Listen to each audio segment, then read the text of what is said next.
Call the regular meeting of the Municipal Council for Tuesday, May 17th, comes in order. In a moment, I'm going to ask that you please stand and join in a salute to our flag. Following the flag salute, I would ask all of you to remain standing for a moment of silence in honor of two people. The first is, both of these people have made numerous contributions to the city down through the years. The first is Jim Cassidy, the person who, one of the names of the athletic field at Attleboro High School. Longtime coach, a great gentleman, somebody who made numerous contributions to the city. Our own city clerk, Steve Withers, actually had the honor of playing basketball for Coach Cassidy. And Coach Cassidy was also the stepfather of one of our city councilors, Sarah Reynolds, and we express our condolences to you and your family at this time. Ms. Reynolds will have to leave before the meeting's over this evening to attend the funeral service for her stepfather. Also, for Peter Ottmar. Peter Ottmar was a philanthropist, businessman, somebody who contributed his time, his efforts, set a good role model for the city in terms of serving selflessly on the city of Attleboro. And so again, after we have the flag salute, if you remain standing for a moment of silence for these two gentlemen, we would appreciate it. And again, our condolences to both of those families. Thank you. Let's stand for the Pledge of Allegiance. I pledge allegiance to the flag of the United States of America and to the republic for which it stands, one nation, under God, indivisible, with liberty and justice for all.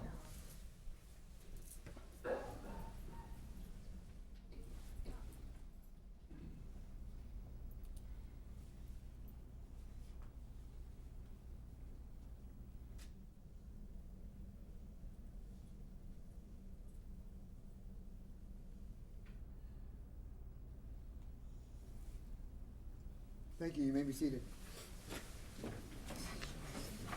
And as you discuss, if anyone has a cell phone or similar electronic device, to please turn it off or mute it, as it does interfere with our broadcast to various parts of the city. Thank you. I'm going to be holding, for my colleagues, I will be holding the minutes. Our first item of business this evening is a joint public hearing of the planning board. I would ask Mr. Withers to please read the notice for that meeting, please. Joint public hearing with the Planning Board relative to the rezoning petition from Attleboro Redevelopment Authority and Massachusetts Bay Transportation Authority relative to 0 Olive Street, 101 Olive Street, 105 Olive Street, 116 Olive Street, 0 Wall Street, 15 Wall Street, 8 Wall Street, 28 Wall Street, 0 South Main Street, and 65 South Main Street. Assessors plat numbers 32, assessors lots numbers 1, 1A, 2, 2A, 3, 5, 5A, 5B, 55, 55A, 55B, 55C, 129A, 129, and 130 to change the current zoning of the property from industrial to transit-oriented development, approximately 20 plus or minus acres. Thank you. Normally at this time I'd be asking for those to come forward to speak in favor or in opposition. But due to a variety of different circumstances this evening, and in order to give this the amount of time in consultation with Mr. Denasi, the chairman of the planning board, Council Hall, the chair of the zoning and land use, I'm going to be continuing this public hearing until June the 7th. The various parties that would be presenting testimony had been notified earlier today about that. The intent would be to continue this until June 7th, which is 3 weeks from tonight. That's our next regular meeting. And then at that time, I would anticipate probably we would be closing the meeting on that particular evening. And then I would expect that probably, again, we need a recommendation from the planning board, but probably before the month of June is over, we would be voting on that matter. I would anticipate. Once the public hearing is closed, that's when the clock really starts running. So we're still within the time frame. I do want to appreciate Mr. Denasi taking the time to talk about this earlier today, and also Council Hall, as we were trying to figure out schedules for tonight and so forth. Now, is the planning board still meeting upstairs? Okay. So if there's anyone who has, Mr. Denasi, are you in agreement with that? Yes. Right, Ms. Hall? Yes. Thank you very much. So I'm going to be continuing this until June the 7th. The planning board is meeting in the conference room outside the mayor's office on the second floor. So if there's anyone here who has business dealing with the planning board, you'll be going upstairs and you can follow the planning board up. So again, I want to thank you all for coming out and best wishes. Thank you. Okay, thank you. Yes, good luck. Thank you. I hope it's quick. You're a trooper. Quick and healthy. I hope it's good too. Thank you. Oh, And she has heels. I know. In a moment, I'm going to make a motion to suspend the rules, and the reason to suspending the rules this evening is, as I mentioned, Councilor Reynolds has to leave to attend the funeral of her stepfather. There's a very pressing matter before the city council.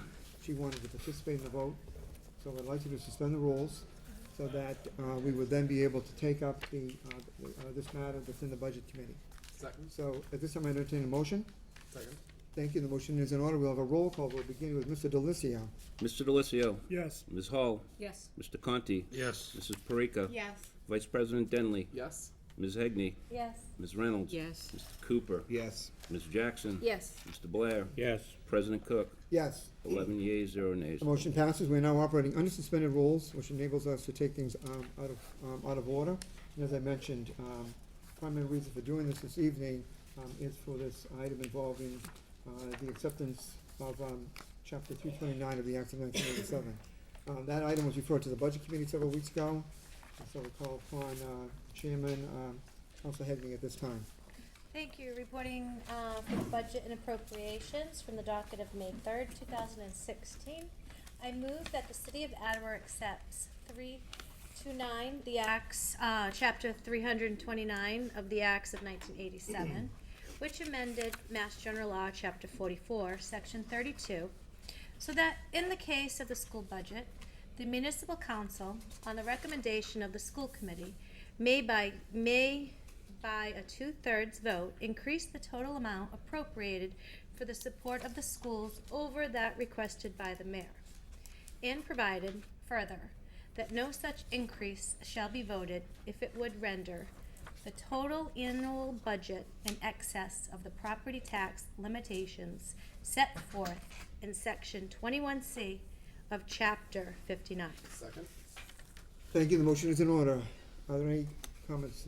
This Madam was, Chair? thank you, Mr. President, this was new business that was brought in, and we had 2 committee meetings within the committee voted it out, and we are here tonight in front of the whole council.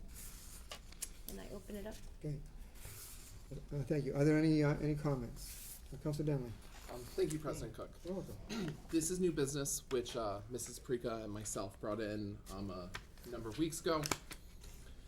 What it would do is currently, after the mayor proposes a budget, the city council can cut, but we can't reallocate to any specific location. If we were to accept this state law, the city council, upon recommendation of the school committee, would be allowed to make cuts like we currently do, but rather than those just going into the general fund, they could then go specifically towards education. So this is not something we would necessarily use this year or the next year or the following year, but it is something important that we would want to have at our disposal if we felt we were in a crisis or if we felt like the budget dramatically underfunded the schools. When I think about 80 different educators getting laid off, that's about 1/10 of the city's education personnel. And that's really dramatic to me, which is why I feel that we should have this tool if we need to use it. So I would ask my colleagues to please support this in their vote tonight.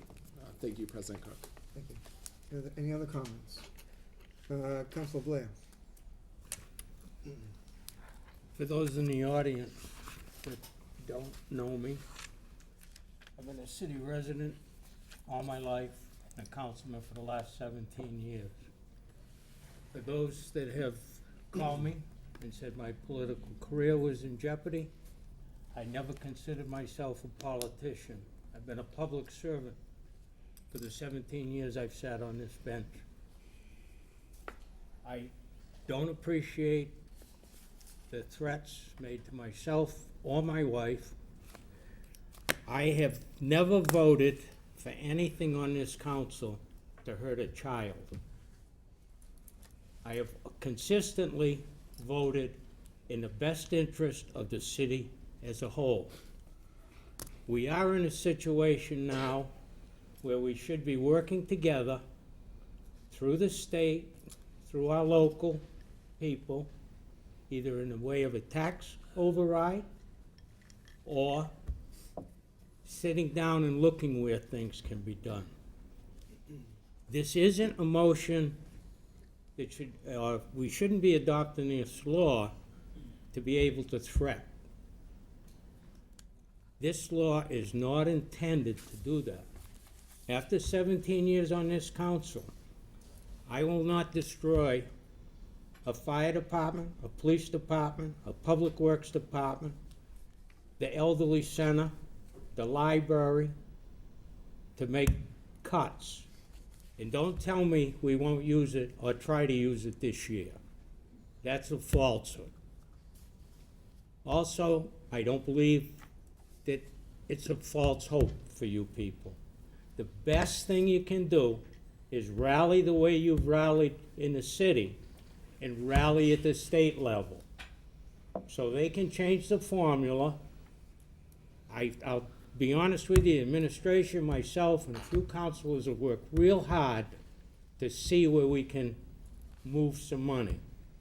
The 800,000 and the promise that half of the new growth will continue to go to the schools, I think was a big step. There will be some major cuts on the city side just to meet those 800. That money did not come out of the top right-hand desk drawer, as some of you people were told. So my stance on this, the right thing to do for the city is not to vote for this measure. I will not be voting for this measure. I will be protecting, in my mind, my vote, the city as a whole. If we had major cuts in order to come up with the money that you're asking for the schools, we're gonna lose public safety, you're gonna lose the services that this city has grown to accept, want, and need.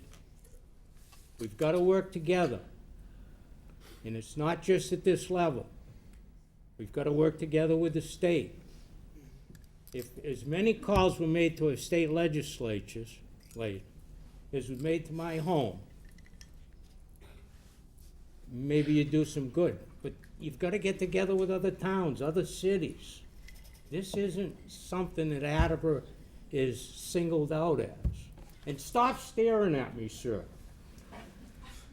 Point You of know, order. you know, Point of Peter, order. excuse me. Peter, just Okay. a comment. I'm sorry, Frank, Blair, I want you to I've address just, your comments I've to had the so many council. threats the last few days, I understand it's that. really got to Make me. your comments to the I'm council, 73 years old, I'm not 33.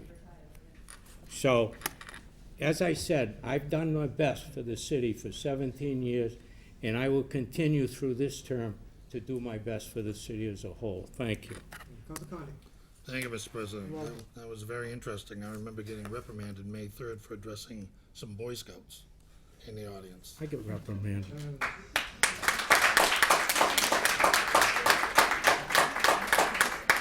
Council Conley. Yes, thank you, Mr. President.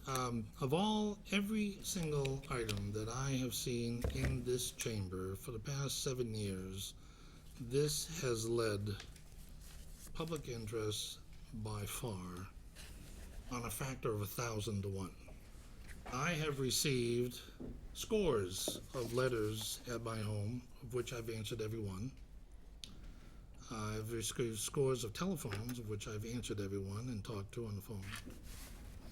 And I don't recall, Mr. President, in my career on this chamber, an issue so widespread and generating such intense attention to the point where people are demanding meetings with me to explain rules of procedure and council procedure and the budgeting, and I'm happy to do that, and I have done that.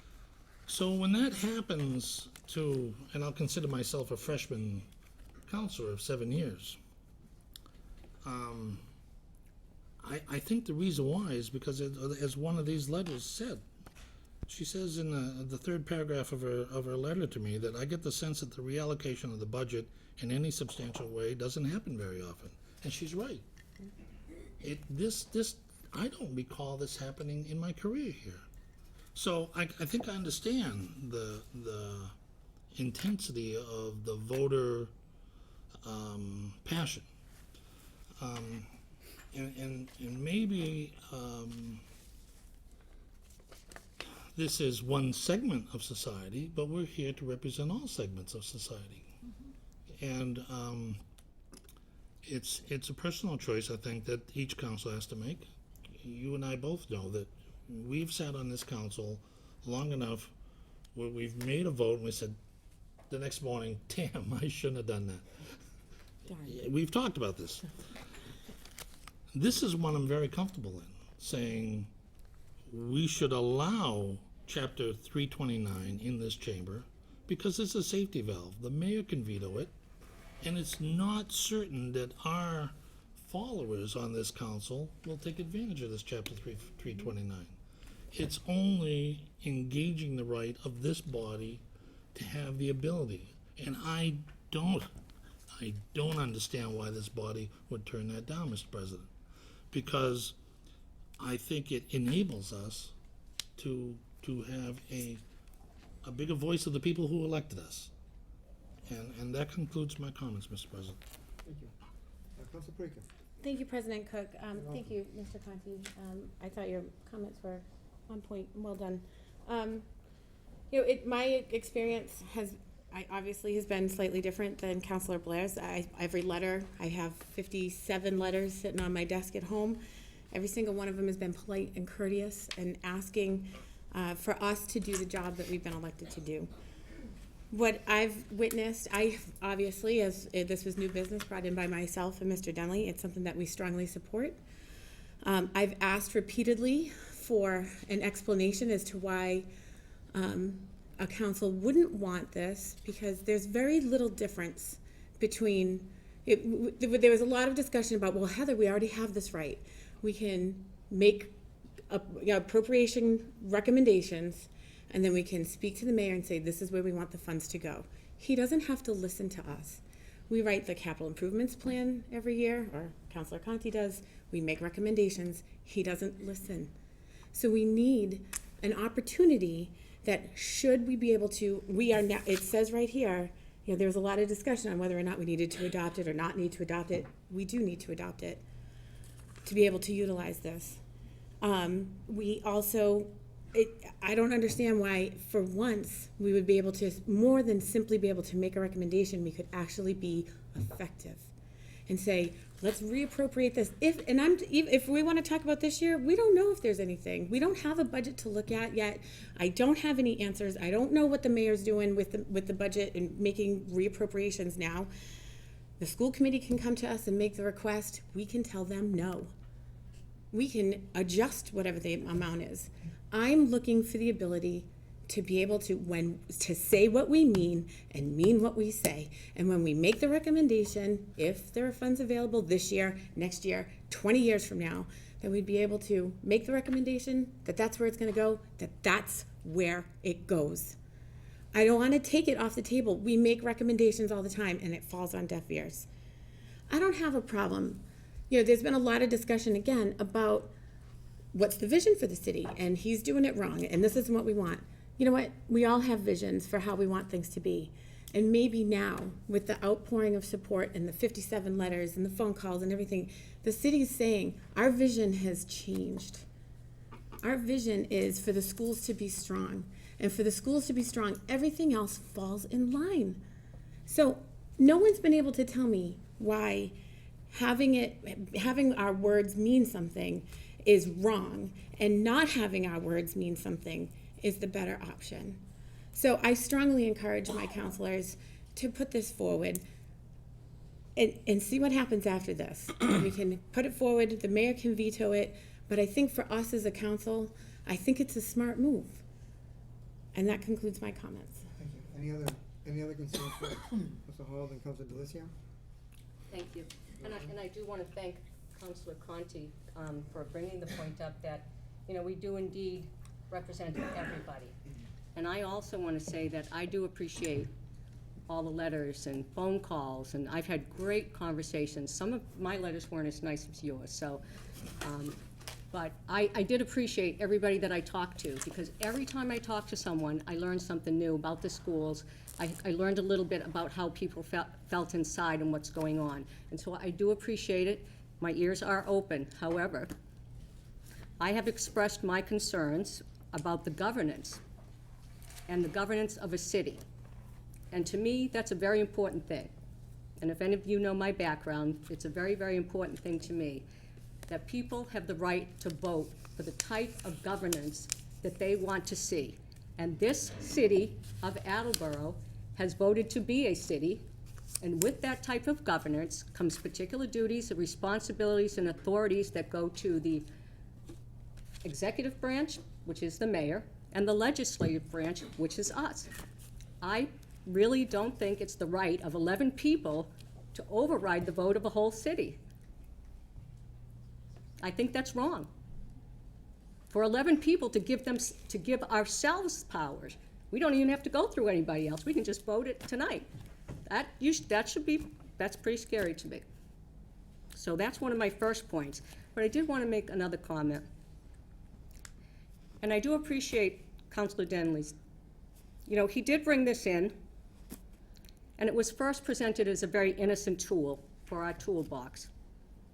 But somehow, this has really turned into something less innocent. It's come to represent, if you vote for it, you're doing the right thing, and if you don't vote for it, you're not supporting the schools. I don't know how this particular innocent act came to be that. I don't believe that this was the intent of this act. It could have been a very good tool. I don't believe that it was meant to split the community into taking sides. This no longer feels like something productive and positive to me. We all support the schools. Nobody here wants bad things to happen to children. No one. But allowing this act to be the measure of my commitment to education in our schools, I think is pretty unfair. That's my comments. Thank you, Councilor Delacia. Councilor Delacia. Thank you. Welcome. This has been an interesting couple weeks. Strong point. First and foremost, as a father, education is important. Our teachers are important. A few weeks ago, I listed the teachers that had the most impact on my son's life, and he's only 9. You know, 10% of educators are being laid off, as Councilor Denley said, and that's why we need real solutions, and we need them now. My problem with this particular motion in front of us is we keep saying that, you know, we may not use this. We may not use this year. We may not even use it in 3 years. Well, we need to build a plan now. We need solutions now. We have to be cognizant of balances of the services to the city. Some of the solutions I know I've worked on, I've been working tirelessly behind the scenes. One is I looked at revenue sources within the city. I think there are a couple ways that we can look and be a little more creative, and I want to set the record straight. At no point did I say that I wanted to cut the animal shelter. Again, words being twisted. What I said was there are fees coming in for late dog licenses. Maybe we look at that, something like that, as a potential revenue stream to help. It's not going to solve all the issues by any stretch, but it's something that hasn't been looked at. I'm working on a program which will help, which will work with local businesses to potentially maybe sponsor a program like the arts or music, similar the way they do that with sports programs. Council Hall and I are working on a joint committee for oversight over both budgets, the school committee and the city committee. This will allow the opportunity for members of the school committee, the city council, the school administration, the city administration, and volunteers to scrutinize the budget, not just once a year.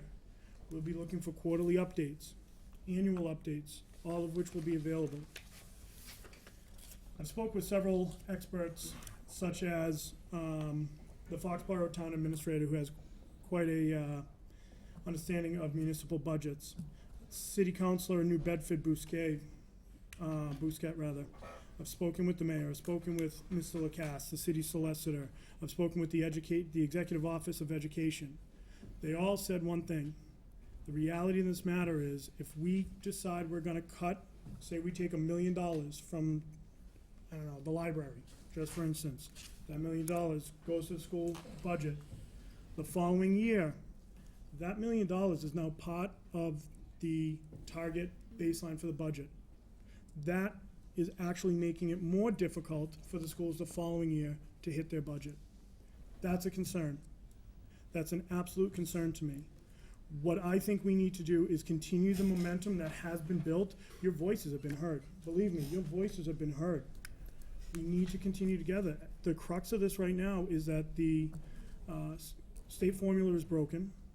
We have to continue to work with that. We have to continue to look at solutions that we have within our city.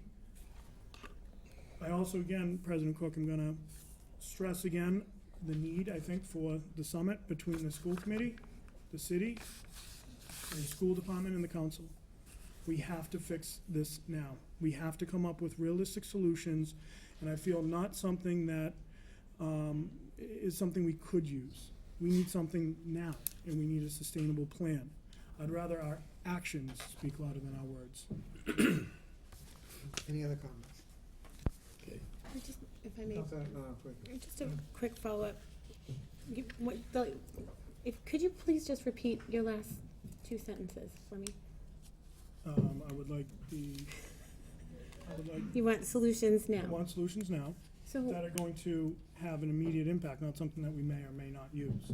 Something that we may or may not be able to use because there may or may not be anything in that budget. We have to be realistic about this. I think this is in theory, I think it's a fine idea. But tell me, where do we cut? You've alluded if we I don't could have. redirect, please, thank you. That, I'd love to be able to tell you that, but I can't, because I don't have a budget. And we're blowing a crater into the schools.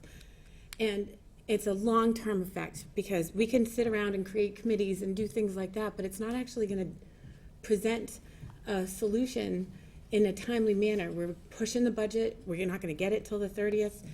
All of those kinds of things, we're in a real crunch, and so we don't have a lot of time to invite the school committee in, to sit down and have a discussion and do those kinds of things. There are some suggestions out there. There's been multiple presentations, we've all seen them. And it's time to really look strongly at those kinds of things, but I don't see how adopting this isn't something that could add to the conversation. If I may, Yes, Counselor Delizio. I haven't seen any proof that it would. I haven't seen any numbers that say, you know what? This act right here is going to save teachers. I haven't seen that.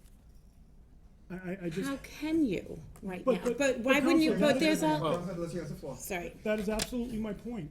That is absolutely my point. I think that this is something that, when we get the budget, and the timing of this may have been off. I know that other councils have said that, but right now, I don't see how this is going to have an impact, especially when we're told that it's something that it's just a tool in the toolbox, something we may or may not use.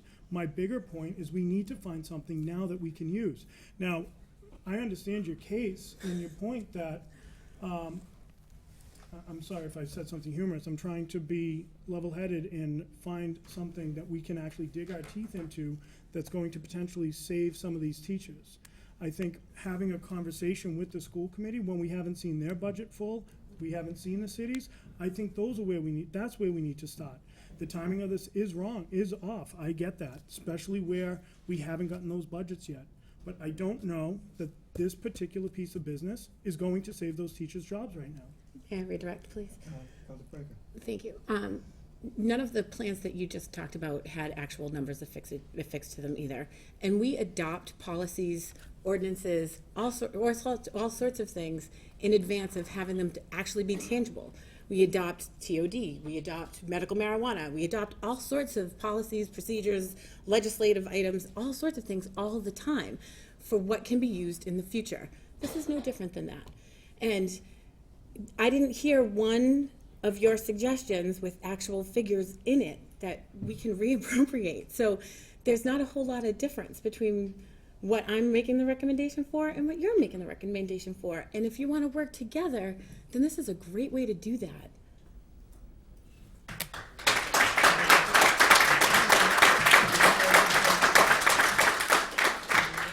Concerns or comments made? Councilor Jackson? Thank you, You're welcome. President Cook. First, I do believe with all my heart that there is not one person sitting in this city council chamber that doesn't know the importance of education and education system within our city. We all support the schools, we all support the children. My children are products of the Attleboro schools, and in just a few short years, some of my grandchildren that live in Attleboro will attend the Attleboro schools. I am, and continue to be, thankful to the many teachers, counselors, administrators, and all other employees of our school department. Through the years, they have and continue to provide a level of dedicated service second to none. The legislation before us, which allows us to increase the school budget over and above the mayor's proposed budget, appears on the surface to address the serious crisis in which this city finds itself. The reality is that it comes down to a feel-good measure, one in which we as a council can tell the residents of this city that we took a stand, sent a message, and/or stood up to the administration and said enough is enough. I, like many of my fellow councilors, have received many letters, emails, and phone calls regarding this very topic. The truth is that the jury appears just about split. People in favor acknowledging that it would probably won't change anything, as the mayor has already stated that he would veto any such measure, and those opposed stating that they feel any monies redirected from the city side of the budget will decimate other vital city services. I believe that both sides of this argument make valid points.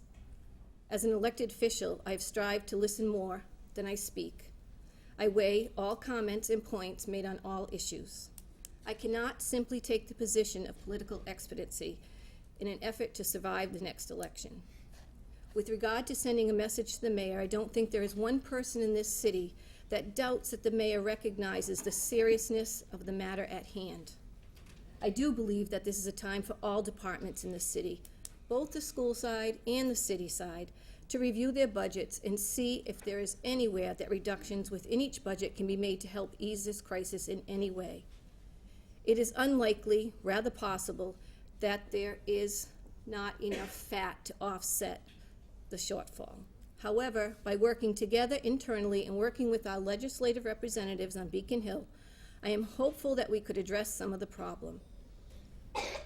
Secondly, if we were to vote to adopt this measure, if the mayor were to not veto it, and if funding sources were explored and gathered from other departments within the city side of the budget, where do they come from and at what risk? We have heard from the fire chief and the police chief that there will be reductions in services. Oftentimes, we hear of impending doom if we cut budgets within a municipal budget. Let's not play the doom and gloom game, but let's not ignore the facts either. I do believe both chiefs when they warn of reductions in services and concern over lack of ability to respond to emergency in a timely and effective fashion.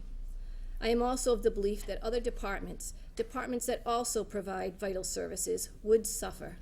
This concerns me. It concerns me because I am of the opinion that the well-being of our children and all citizens must be a priority after the close of the school day. People live, work, play every day, all year long in the city of Attleboro. The thought of sending a message with no real binding directive only serves to send the message that nothing else in the city matters to this body. In closing, I've listened intently, I've read the letters and emails, I've been reminded as I sit in these council chambers that I work for the people.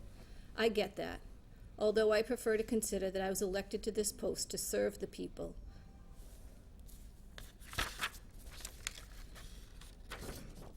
I'm here to advocate for all the people who reside in the city, including our school-age children. This legislation does nothing to help with the current budget crisis. Let's stop grandstanding, let's stop the threats, let's stop the posturing, and let's work together to get through this. There's simply too much misinformation being passed around. I read a letter in last week's Sun Chronicle. It was written by a retired school teacher, someone that I find highly respectable. She stated in her letter that back in the dark days of Proposition 2.5 that not one single employee was laid off on the city side. And that simply is not true. Again, let's stop the misinformation and move forward together to find solutions, not cause division. For this reason stated, I will not be voting in favor of the measure. Thank you for indulging me. And on a lighter, nicer note, I do want to share with you that the Senate Ways and Means Committee met today. They have talked about an effort in reduction. Chapter 70 money has been added to some city and towns, and Attleboro happens to be one of them. Senator Timilty, I spoke with him when I walked in here this evening. I'm not sure of the exact number of what Attleboro is getting, but I know they are getting additional Chapter 70 funding. I'm sure it's not going to be $4 million, unfortunately. But Attleboro is the only town or city that the senator represents that is getting some money from this new effort of reduction. Thank you. Any other concerns or comments? Hearing none, we'll proceed with the vote. This will be a roll call vote.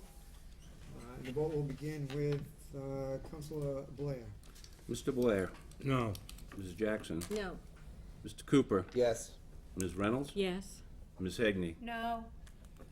Vice President Denley, Yes. Mrs. Parika, Yes. Mr. Conti, Yes. Ms. Hall, No. Mr. Delisio, No. President Cook. No, 5 yeas, 6 nays. the motion fails. Anything else? Should I recess? We'll come back. Okay, thank you. From the docket of November 17th, 2015, I move to increase, maybe I should wait a second. No. Increase the personal property tax exemption established pursuant to Mass General Law, Chapter 59, Section 5, 54th to $7,000 to be effective beginning in fiscal year 2017. Second? Thank you. The motion's in order. Are there any comments, please? Yes, we had talked about this in committee, and I was remiss to say that we did need a public hearing. We don't need a public hearing based upon what Bob Mangiarati had stated, and Councilor Cook had relayed that information to me, because we have currently already passed this law, and what we're doing is changing the amounts. Currently, we have $2,000, and in the discussion in committee, I had told Councilor Conti that when I had taken over the committee, every committee that I do take chairmanship of, I do look to see what's in that committee, and if I have the ability to take it out for a vote before 11 people, I do so. And Councilor Conti had brought this in. It was sitting in committee before I did chair this committee, and I thought it was something that would be prudent to look at. I had talked to the city assessor how we could help some of the businesses in Attleboro. I had brought in some separate business, which I did strike because I thought instead of going in two directions, we could look at this one particular motion that was brought in by Councilor Conti. In talking with the city assessor, upon his recommendation, keeping it at the 7,000, and as I said before, I believe in healthy debate. I listen to everybody. We are 11 sitting here, and we can go back and forth and amend, and we always take for a vote. I do believe in parliamentary procedure. I do believe in that. And as I said earlier to Jeremy, I always try to facilitate and keep healthy discussion. And the max ceiling that would be able to do is 10,000 based upon the law. So that's why I figured during discussions, we had gone back and forth between raising it to 5, 7, or the 10. And for my particular judgment, when I had done this with the city assessor's recommendation, do with the 7. But as I said, parliamentary procedure, and sometimes at any time, one of us may bring in new business. It becomes an animal of its own, and it may come out not how it came in, because we can amend at any time. And I do, as I state, I open up to healthy debate and discussion. Thank you. Councilor Denley. Yes, thank you. First, I want to thank the chairwoman. You've conducted yourself as nothing but completely fair, and I very much appreciate that. I like where your proposed business is headed. It's definitely headed in the right direction. I do intend to make a motion to amend. I'm not going to do that yet. But I want to say, even if my motion fails, I will vote to support this because we're moving in the same direction. So, for those of you who don't know, personal property taxes are something that the city can levy on small businesses, very, very small businesses. And we set the amount to which, if a business has that much kind of inventory in their store, like desks and computers and stuff like that, the city doesn't tax them. And currently that level's $2,000. So if you have a small business, you have less than $2,000 worth of stuff inside your small business, we don't tax you currently. I don't think that's very small business friendly, so I think we should extend that to a greater number, which Ms. Hegney is doing, which I very much support. So Ms. Hegney is extending that to $7,000. So if you have small business, you have less than $7,000 worth of stuff in your business, you would not be taxed by the city. Definitely going in the right direction, and I very much appreciate that. I would like to make an amendment, President Cook, to change it to strike the number 7,000 and to change the number to 10,000. Second. Oops, sorry. Second motion is in order. Are there any comments, please? Yes, kind of like I said previously, we're definitely going in the right direction. I just like to take it a little further. I hear many of my colleagues say we have to fight for small businesses, and these are like the smallest of the small businesses. I see Mr. Nasowitz here, and he said he had some counterpoints about what it might do to the tax levy, and you have to take that all comprehensively. In my opinion, the effect on the tax levy is minuscule, if even noticeable. But the effect to the small businesses who might be in that gap between 7,000 and 10,000 could be very large and could be enough of a tax deduction to help them limp on another year if they're not doing good, or to, buy newer computers or something.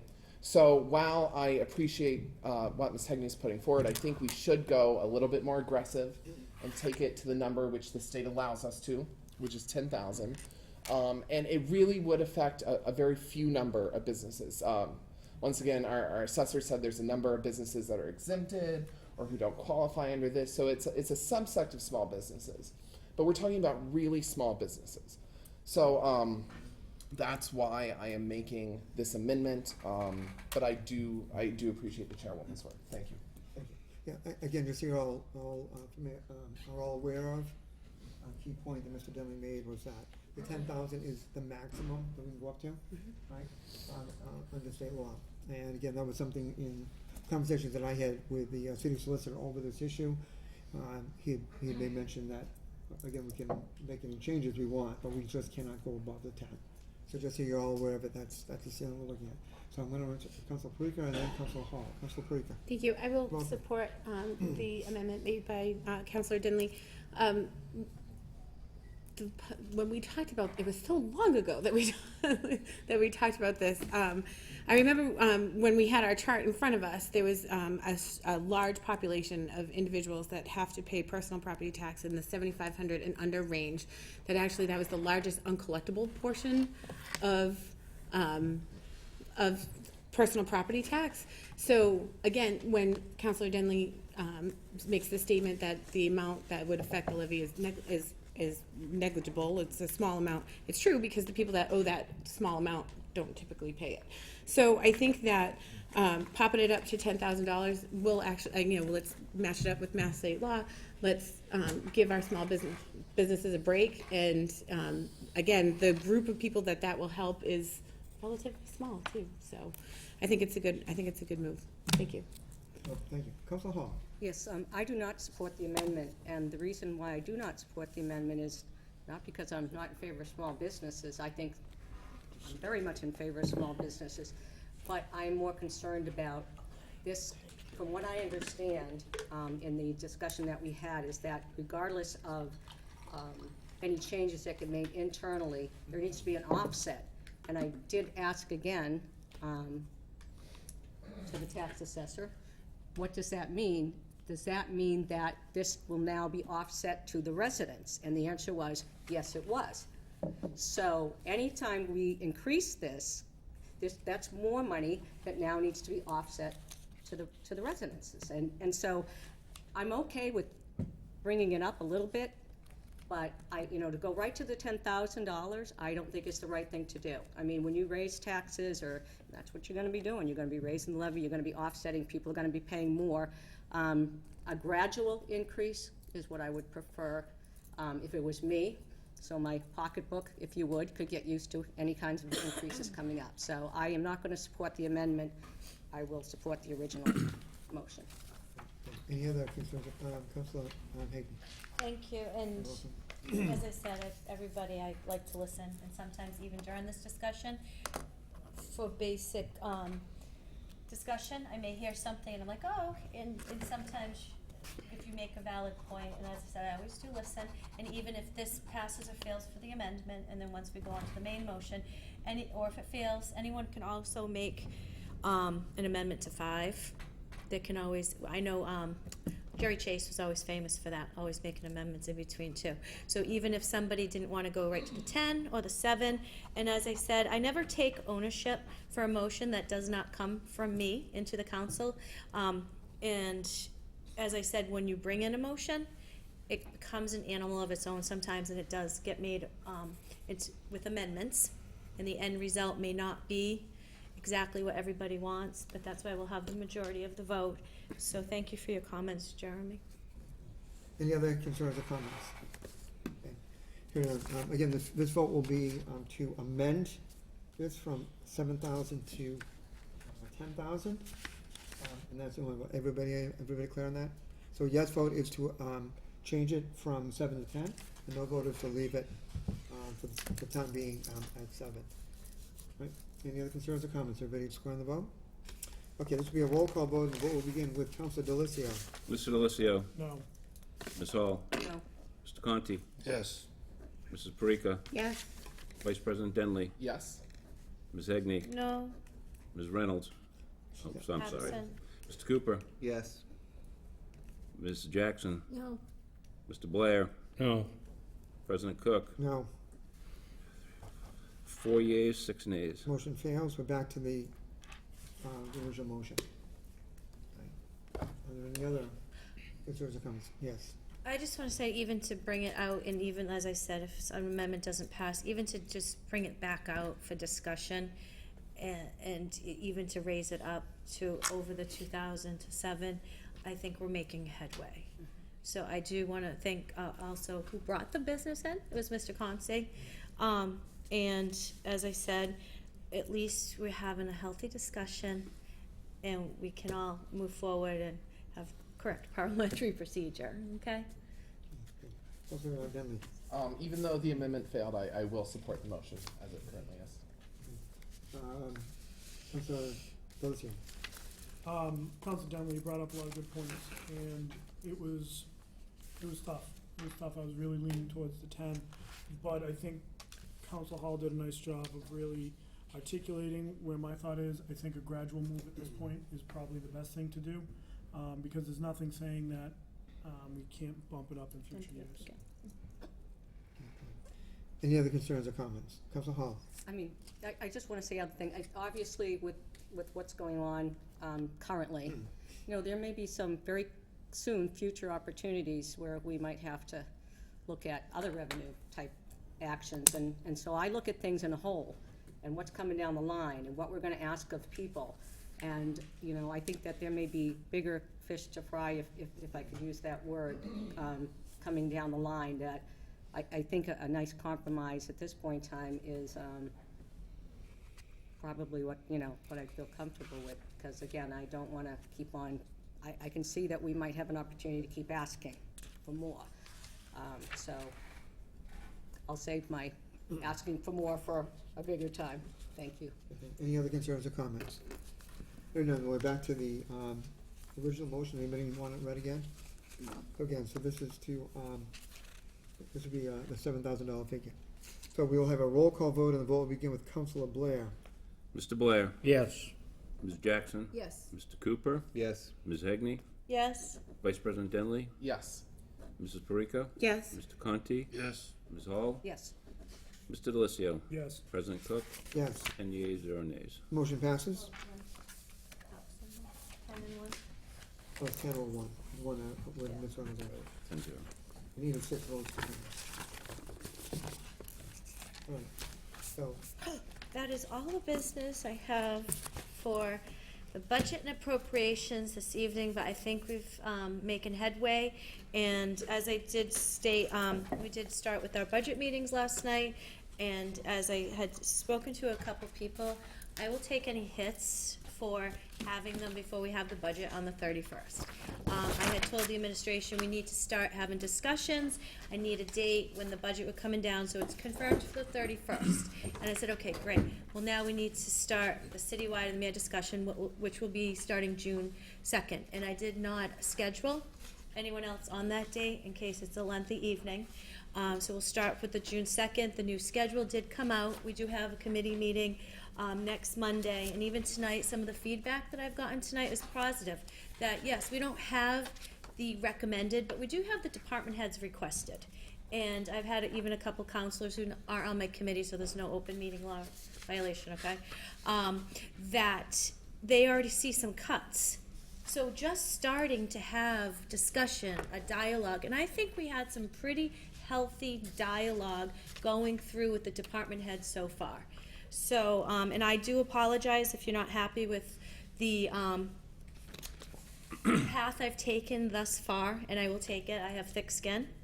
But I just wanted to make sure we start with discussion. Okay, thank you. That's all I have for budget appropriations. Thank you, Call Council for a Cooper. committee meeting the next appropriate time. thank you. Council Cooper. I think my only comment is, it's not that I'm unhappy, I think it's just, it's recreating history, and I think that Council Conti was criticized by the budget and administration person for trying to do something differently in one of his committees, and was told, well, that would be recreating history. I remember it vividly. So I think it's a little bit of recreating history, and I think that we should have the mayor's presentation and his priorities before our priorities are going this way and his priorities are going this way, and now we have these meetings and we think about cuts and we don't, then we have to try to come back and meet in the middle. So I just, I feel like we should have had it. I didn't come last night. I was surprised that you had it, because I could have swore I heard you say you were rescheduling them last week when you came in. Mm-hmm. So when I drove by in a fit of fury to get to Ponce and Hewitt for baseball, I said, wait a minute, that's Julie Hall's car, and what? And then I sent a text or two and said, turn the TV on channel to see if there's a meeting. And so I was a little bit surprised, because there were so many emails about changes, and then I heard that it was gonna be changed and it wasn't, and so I was just disappointed that the meeting happened, and it wasn't. I'm not upset, I'm not angry, I'm not I'm just disappointed that it happened, and we're slightly recreating history. Council Rowe. Just very, very quick, and Richard and I Or don't. rewriting history, Okay. I'm sorry. And Richard and I don't always agree, but some of his ideas, as you said, maybe he was right at that moment. that back then is some of the way that he's taken the capital improvements direction. I also agree with, and I'm not going to belabor this conversation, but I just want to say, if you have any, it's directed at me, okay? Because I was the one that kept, and I did cancel the 19th and the 26th and rescheduled, but then I thought at least going through, and like I said, I will take this to start the discussion. It wasn't with police, fire, library, health, DPW, some of the larger departments, and I appreciate, and like I said, I don't take offense to anything anyone ever says. I take constructive criticism, and as I said, I'll take this one, and I know there's been some confusion, and that's all I have to say, so thank you. Council Conti. Thank you, Mr. President. Well, I don't want to belabor the point, but spending money is our number one job, so I will belabor the point. I've heard it said that these meetings are kind of pointless, and I went home from the meeting with 10 motions to cut the budget as a result of listening to the 4 or 5 department heads who appeared. And I said during the meeting, in front of one of the department heads, with the mayor sitting in the back row, that I'm sure everything that I've identified to cut, he's gonna cut. So by the time it comes to us as a budget, I don't expect to see any of those 10 things there, because he's got a sharp axe too. And then, so, I thought, well, that was a complete waste of time to sit through all those meetings and go over the budget and talk about what it's being spent for. I know where it's being spent and isolating the things, but you know what? It's the job of a counselor. So that's what I was elected to do. So I'm not gonna complain about going to City Hall and spending 3 hours to go through a preliminary budget that's gonna be cut by the mayor and come back to us later and be different. Maybe it's make work time or whatever that term is, but it's council business, so I'm okay with it. But I have two questions, Mr. President, to you, that if the budget comes down May 31st, by charter, we have to approve that budget by when? We have to approve the budget by the end of the fiscal year, June 30th. So we have until June 30th? yeah. There's only 30 days in June. So we could not pass that budget until June 30th and be No, okay? we couldn't actually get it done before that. Actually, right now, and Ken and I have been working on this. At this point, we were discussing this afternoon. I think Mr. Withers was there for part of the discussion. In terms of, we have to advertise for 14 days. Okay, so which means 2 notices in the paper. So we're trying, I'm trying to figure out when we're, and again, I've had discussions with the administration also about, always during these times in terms of like when we're gonna be getting and stuff. Just I deal like with capital improvements, tax classifications, et cetera, et cetera. So trying to figure out exactly when we're going to get it so I can work with Ken, because as you know, it's not just a matter of a little ad like, like on, for example, like the joint public hearing tonight. I mean, it's a little notice that goes in. This one you need, it's like a third of the page with all the figures and all that. Yes. And that, and that's one of the things that we actually have to coordinate, Ken's already been in touch with. Okay. The Sun Chronicle in terms of, like, in order to run it on this date, when do you need it? And at the same time, I'm also trying to, the other thing that I'm aware of is the amount of time for completing on not only the reviews with all the department heads, and having a public hearing, but at the same time then having a discussion, and then having time for all this stuff to be, put together by Ken so that we can come back and vote. So, for example, to have a public hearing on one night and the next night come in and vote on it is virtually impossible, because we wouldn't have had time really, to finalize the budget message and all that. So we're still working out the dates, and I have had a discussion with the administration in I terms of don't mean to when we interrupt you, get but this. did I hear you say you're gonna give us some time to absorb the budget before we sit down and actually have to? Well, discuss again, it? I mean, that's, in terms of But- when Right, when she's scheduled the meetings. I mean, at this point, I think the next, and we're supposed to, at this point, we're looking at getting the budget on the 31st. Right? I believe that the next meeting after that, that's currently scheduled, with the department heads, is 2 days later, on the 2nd. So Right, the other now- question I had, So in terms of, if I may, just for the public hearing, I'm looking to see in terms of like when we're going to advertise this, in terms of being able to hold a, public hearing. Because I don't know if there's gonna be any changes with water or wastewater, which is another issue, and there's also, requirements in terms of advertising for that. I actually have 2 different figures that are showing for the water and wastewater, you have to advertise for 15 days, and another piece that says 14 days. Right? I remember we've always done 14 days, but I wanna make sure I've got that right before, we call for it. I'm hoping to have public hearing sometime during, without my calendar in front of me, sometime during the week, ideally, of, the week of the 13th of June. Right? And it may have to be it may be just to advertising purposes, instead of on Tuesday night, it might be another night. Personally, I would rather hold it to a Tuesday night, because people are used to us doing business on Tuesday night. But on the other hand, my concern is if we don't have the public hearing until late in June, say the 21st, that does not leave a lot of time at that point. well, that leads to my second question, is that, there are other people in city government that have to do things once we approve a budget. Right.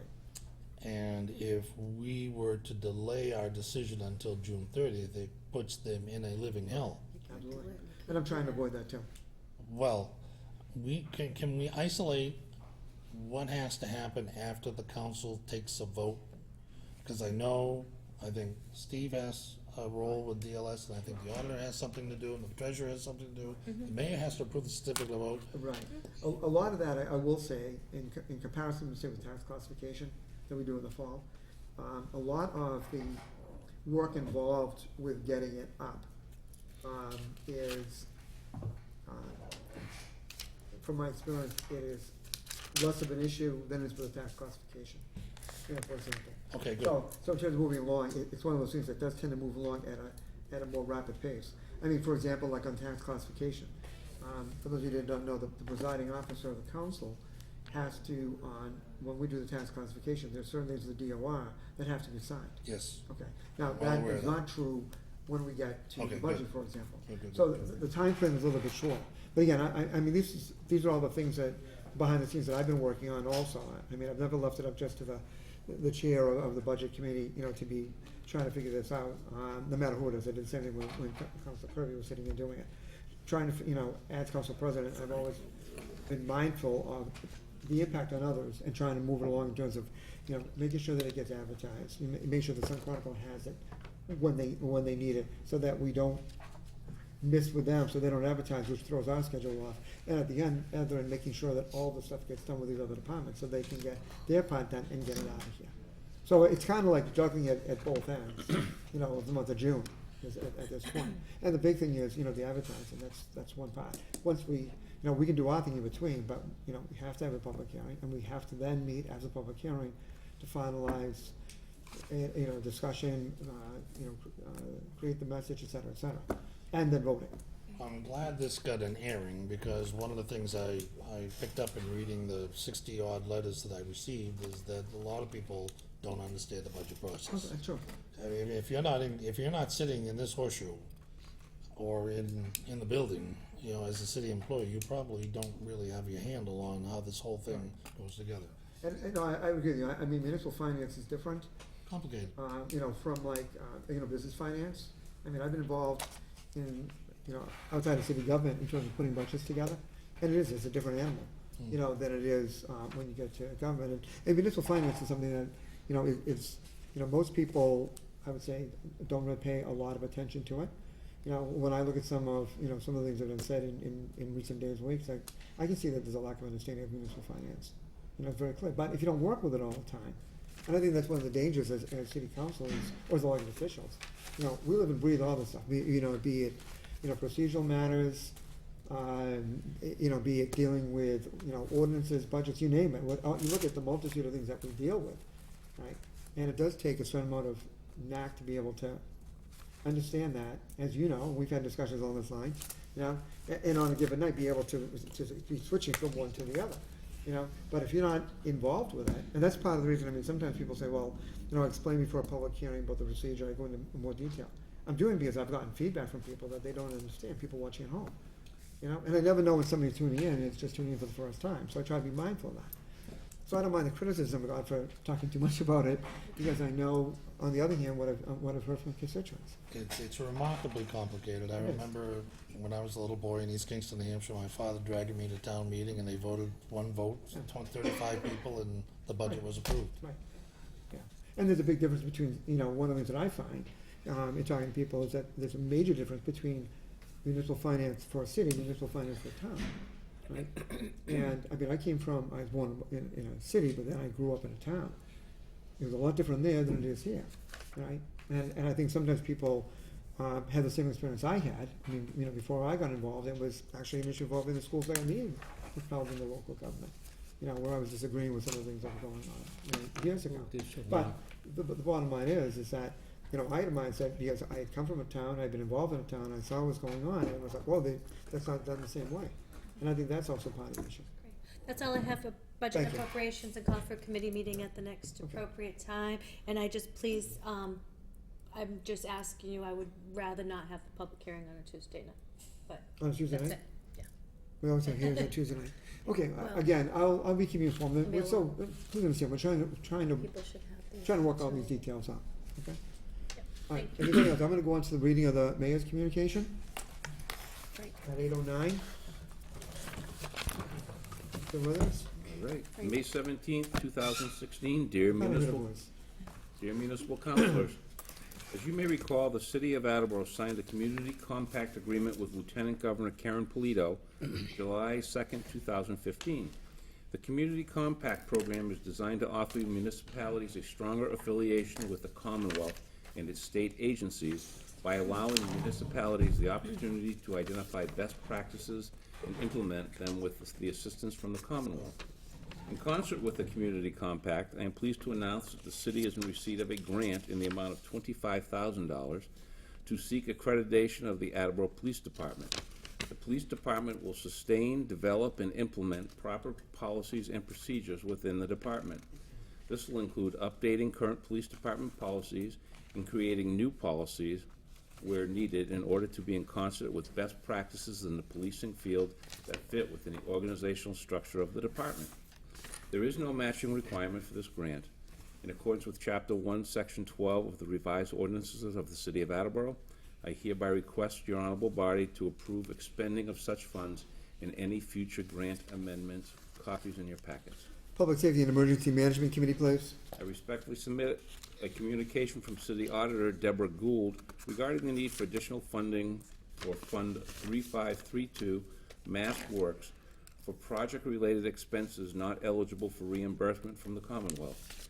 The city's request for certification of free cash is reduced by any special revenue funds that are in deficit at June 30th.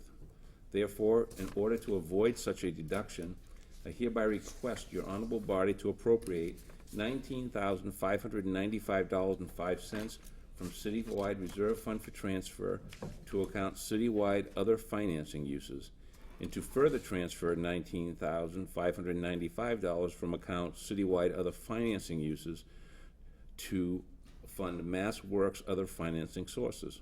Upon approval, the available balance in the reserve fund for transfer will be $12,348.23. Copies in our packets. Budget and Appropriations Committee, please. For your information, I regret to inform your honorable body we have received the resignation of John Hanrahan from the Municipal Building Commission. Copies in your packets. I respectfully submit a communication from Acting Superintendent of Water Paul Kennedy regarding the need for additional funds for the replacement of air conditioning unit at the water treatment plant. Therefore, I hereby request your honorable body to appropriate $48,750 from account Water Enterprise Fund retained earnings to account Water Enterprise Fund AC unit. Copies in your packet. Public Works Committee, please. I respectfully submit a communication from Acting Superintendent of Water Paul Kennedy regarding the need for additional funds for the anticipated endorsement for the new water storage building. Therefore, I hereby request your honorable body to transfer $350 from account Water Enterprise Fund Reserve Fund to account Water Enterprise Fund Insurance. Copies in your packets. Public Works Committee, please.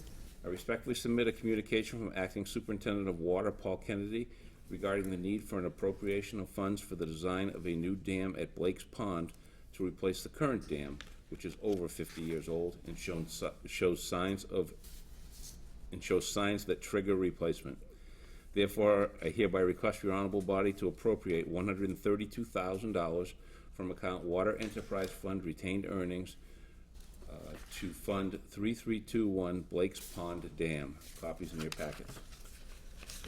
Capital Improvements and City Development, please.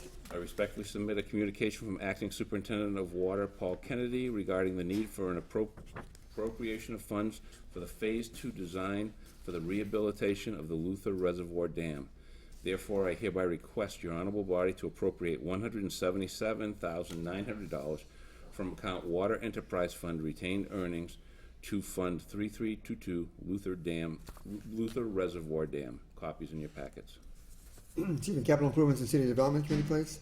As you are aware, insurance claims greater than $20,000 require a vote of the municipal council before insurance reimbursements can be processed for any expenditures. The fire department's ladder 2 was involved in an accident on February 2nd, 2016, and the total damages will exceed $20,000. Therefore, I hereby request your honorable body to authorize the expenditure of insurance proceeds from account 2501220-58000, insurance greater than $20,000, fire capital outlay. Public Safety and Emergency Management Committee, please. I respectfully submit a communication from School Business Manager Mark Furtado regarding fiscal year 2015 fiscal obligations that were not received in time to be processed in the normal fiscal year 2015 business cycle. Therefore, I hereby request your honorable body to authorize the school department to pay these previous year school bills totaling $868.66 as identified in Mr. Furtado's communication. Copies in your packets. Personnel and Human Services Committee, please. The City of Attleboro is happy to announce that Susan Blaze of 1420 County Street, Attleboro, has been appointed to the Attleboro Redevelopment Authority by Governor Charlie Baker to fill the vacant seat left by the untimely and unfortunate passing of Judy Robbins. Susan Blaze is employed full-time as a real estate appraiser with 25 years of experience. Susan spent 8 years on the Board of Directors for the Massachusetts Board of Real Estate Appraisers and holds a state-certified Federal Housing Authority license. She has designed and taught workshops and programs for the new appraisers through the Massachusetts Board of Real Estate Appraisers. Susan is also a member of the Attleboro Rotary Club, United Regional Chamber of Commerce, and the Attleboro Elks. Besides real estate, Susan has been involved with Attleboro nonprofits in the community for most of her adult life. She presently volunteers with Attleboro 10 Mile River Cleanup, Attleboro Fireworks, Greater Attleboro POW MIA 9/11 Committee, and other veterans groups. She has also been involved with local soup kitchens, Habitat for Humanity, the Women at Work Museum, and the Larson Senior Center. Susan Blaze's professional experience and familiar knowledge of the City of Attleboro will prove valuable and a wonderful addition to the Attleboro Redevelopment Authority. I respectfully submit a communication from City Clerk Stephen Withers regarding the need for funds to purchase a new timestamp. Thereby, I hereby request your honorable body to transfer $713.73 from account Clerk Preserving to account Clerk Supplies Office Equipment. Copies in your packets. City Property and Claims Committee, please. In an effort to reduce the city's electric cost, I have directed Scott Folan in my office to explore a solar net metering agreement with Douglas Solar LLC. As such, we are seeking to enter into a 20-year or 240-month net metering agreement with a private solar facility located in Douglas, Massachusetts. This agreement has been reviewed by City Auditor Deborah Gould and approved by City Solicitor Robert Mangiarati. The solar facility is owned and operated by Douglas Solar LLC, which is wholly owned by Con Edison Development, a subsidiary of Consolidated Edison, Inc. Douglas Solar LLC is offering the City of Attleboro 25% of the solar facility's production at a 20% discount, approximately 800 milliwatts per year. We've negotiated a cap in our consumption commitment at 1,000 milliwatts per year in the unlikely event that the solar facility's production capacity should increase. The energy produced at the solar facility will partially offset the City of Attleboro's load via the National Grid account number 77889-57001, which powers streetlights in the City of Attleboro. The streetlight account annually consumes 1,600 milliwatts per year, well above the maximum allocation of 1,000 milliwatts per year, thus eliminating the City of Attleboro's exposure to the risk of underconsumption of electricity. The City of Attleboro received 100% of the monetary credit monthly. The City of Attleboro has negotiated to retain 20% of the credit and will subsequently be invoiced monthly by Douglas Solar LLC for the remaining 80% of the credit. The retained 20% credit should result in approximately $20,000 worth of revenue annually. In accordance with Mass General Law, Chapter 30B, Section 12, Subsection B, any contract exceeding 36 months must be authorized by the local government body. Therefore, I respectfully request your honorable body to approve a 20-year or 240-month net metering agreement with Douglas Solar LLC as soon as possible to initiate a reduced monetary burden for the City of Attleboro. Public Works Committee, please. Sincerely, Kevin J. Dumas, Mayor. Okay.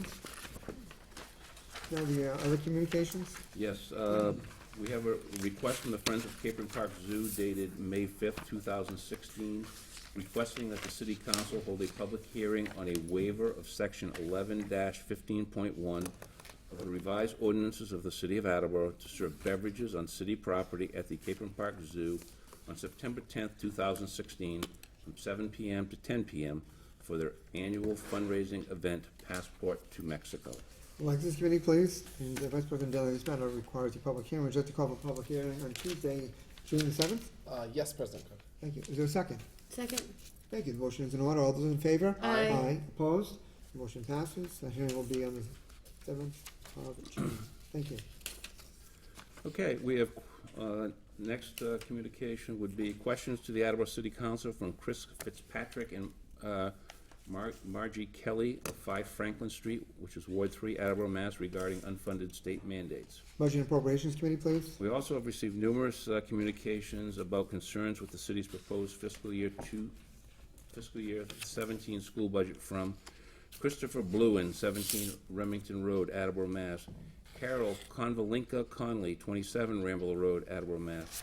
Nicole Nelson, Attleboro, Mass. Catherine and Michael McKittrick of 1446 Park Street, Attleboro, Mass.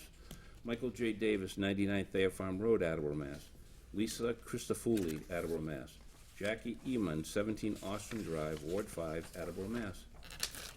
Guida Botello, Attleboro, Mass. Jeremy and Priscilla Morrison, 27 Brownell Street, Attleboro, Mass. Barbara Sorota, 12 Plain Street, Attleboro, Mass. Kevin Christofouli, 67 Springdale Ave, Ward 4B, Attleboro, Mass. Elizabeth Kalish, a 3rd grader at an Attleboro school.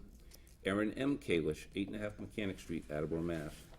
Carol Lahane, Director of Jack and Jill Preschool, 50 Park Street, Attleboro, Mass. Katie Provost Dunley, 7 Stevens Field Road, Attleboro, Mass. Kristen and Mark Cool, 25 Beagle Club Road, Attleboro, Mass.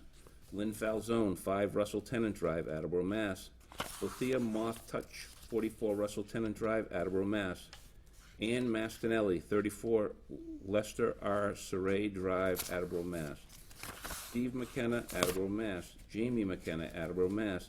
Constant Bosey, 74 Veery Road, Attleboro, Mass. Louisa M. Mills and family, Attleboro, Mass. Brad and Don Rabbit, 20 Ides Hill Lane, Attleboro, Mass. Lauren Fagan, 112 Slater Street, Attleboro, Mass. Rose Brown, 58 Holden Street, Attleboro, Mass. Carrie Montgomery, 27th Cynthia Lane, Attleboro, Mass. Aaron Chase, 6 Thayer Farm Road, Attleboro, Mass. Stephanie Harvey, 8 Halco Drive, Attleboro, Mass. And Julie Phillips, Attleboro, Mass. Budget and Appropriations Committee, please. And again, copies of these I've directed Ken to place in the notebook, because you have probably seen that room where all these letters are going in. So if anybody needs to make copies of any of them, this one. Okay? All right, that concludes the communication for this evening. I would entertain a motion to go to the committee of the whole. Second. Okay, the motion's in order. All those in favor? Aye. Opposed? Motion passed. We're now in the committee of the whole. Is anyone to bring business to the attention of the city council? Now would be the appropriate time. Seeing none, I entertain a motion to arise. Second. Thank you. The motion's on. All those in favor? Aye. Opposed? Motion passes. And let's see, the next thing before us is committee reports. I just want to make sure, did everybody get the things? Motion to me? Okay. All right, so we will begin with Councilor Delicia. Thank you. Reporting for ordinances tonight, there is no business to bring before the council. I do want to remind everyone that Saturday from 8 to 11, we do have the 10-mile river cleanup. That will be starting at 8 right in the public garden. We also will be starting fireworks collections. I know that that Ken's done a nice job and starting to fill up, so we encourage everyone to pick a Saturday. It's usually 8 to 11 at any Dunkin' Donuts across the city. But that's all I have, and would like to call for a committee meeting next week at the appropriate time. Thank you. Councilor Hall.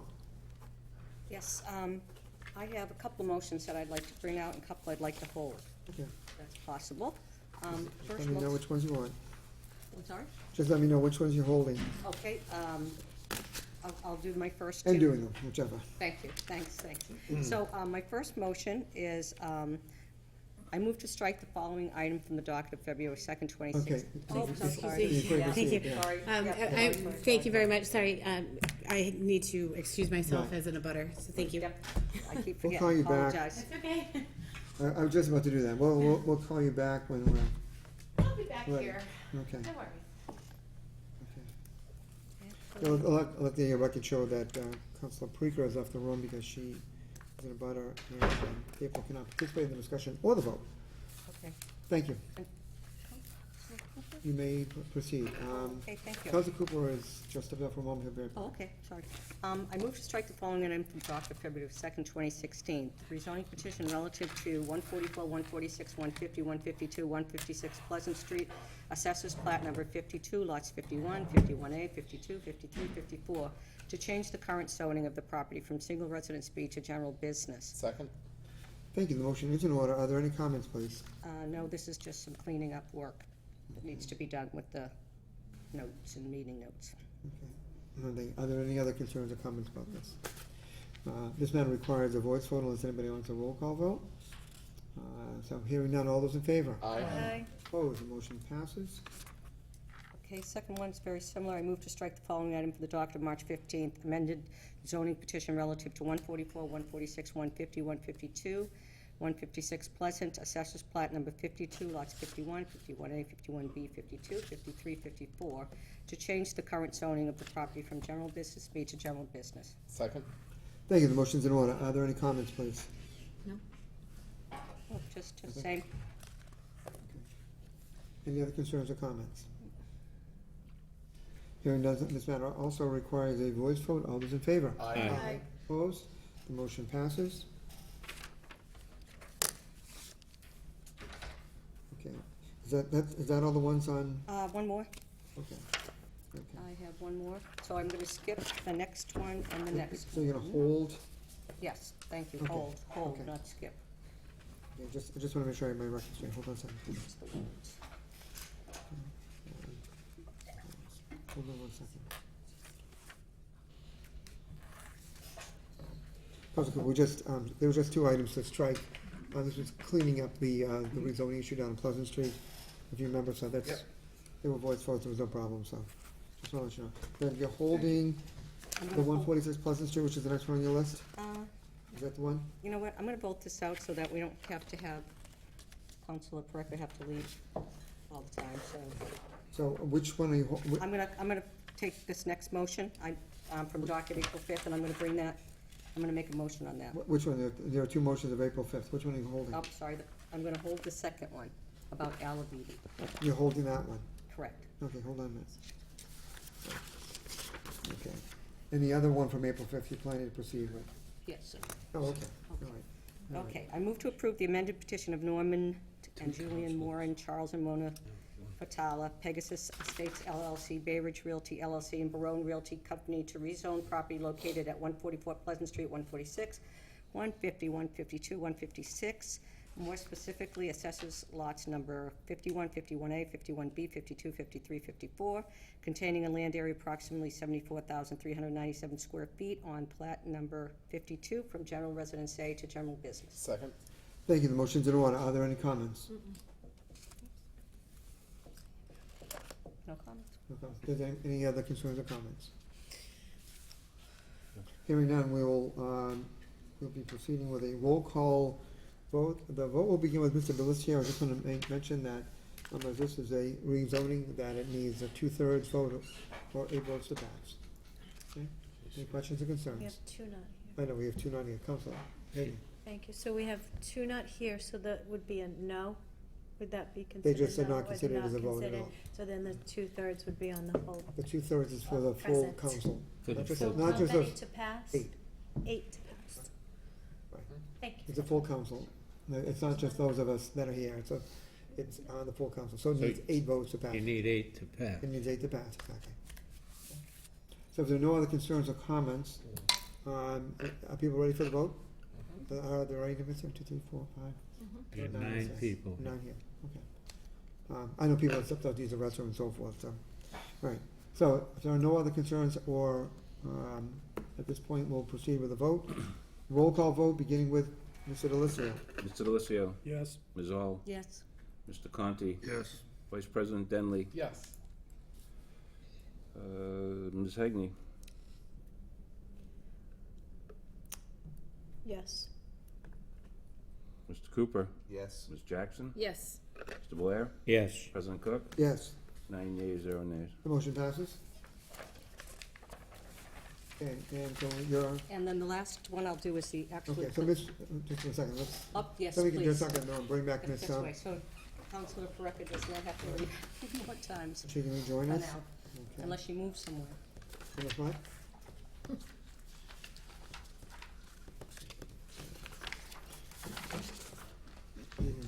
I just want to announce, Council Parika, that we that we were holding the rezoning of the LBD property, and the other one Oh. was voted on.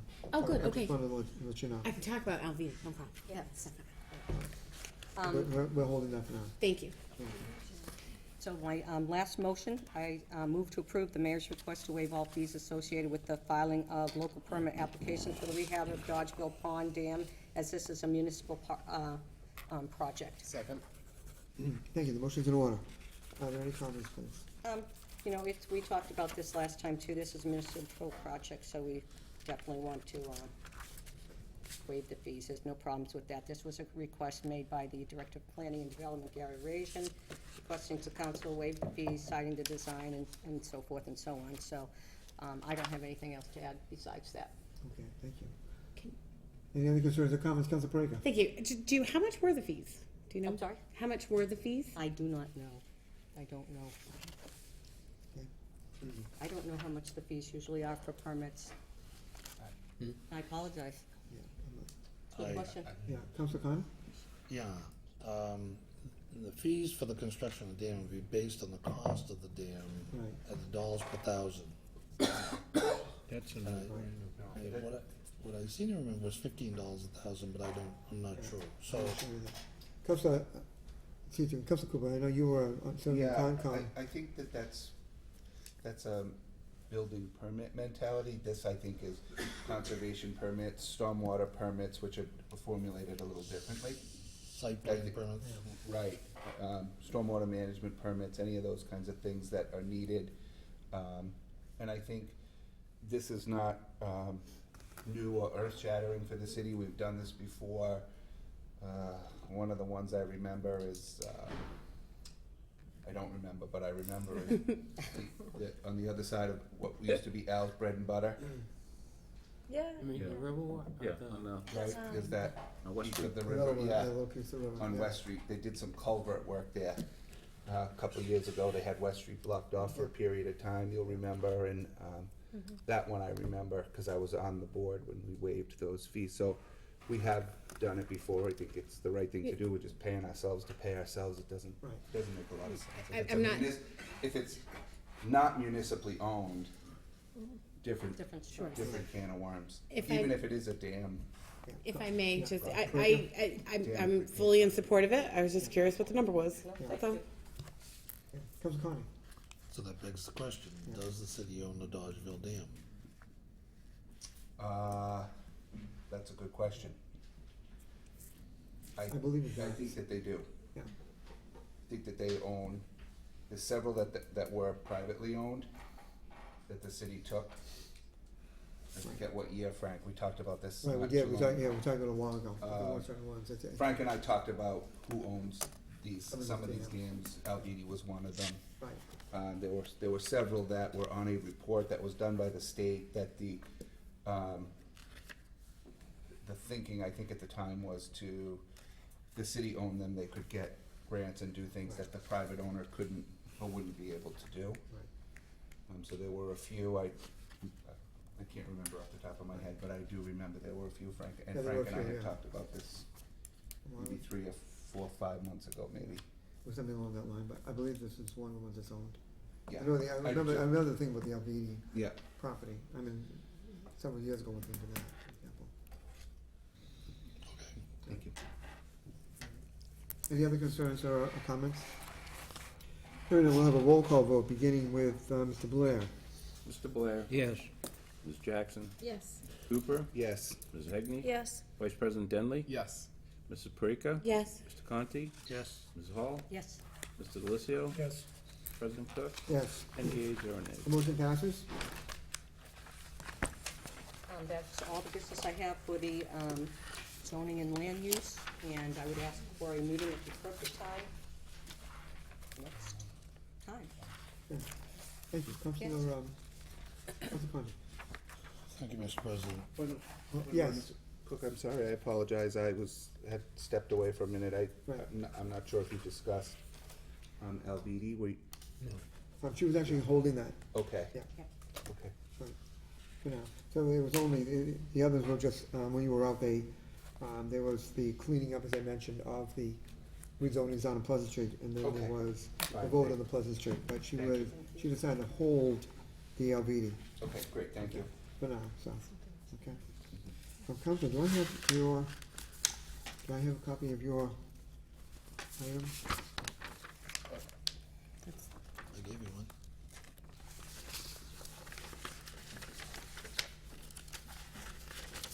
Take this one. I have more. I just need the one that's signed, Here's that's all. mine, Rick. No, I did this one You already. can sign it off. Yeah, no, that's not afterwards. Someone signed, okay, thank The you. one I just signed. Yeah, that's one I did not have. Okay. Thank you. Reporting for the Capital Improvement City Development Committee from the docket of March 15, 2016, I move to adopt the following resolution. Vote of the City Council of the City of Attleboro adopting the Capital Improvements Program fiscal years 2017 through 2021.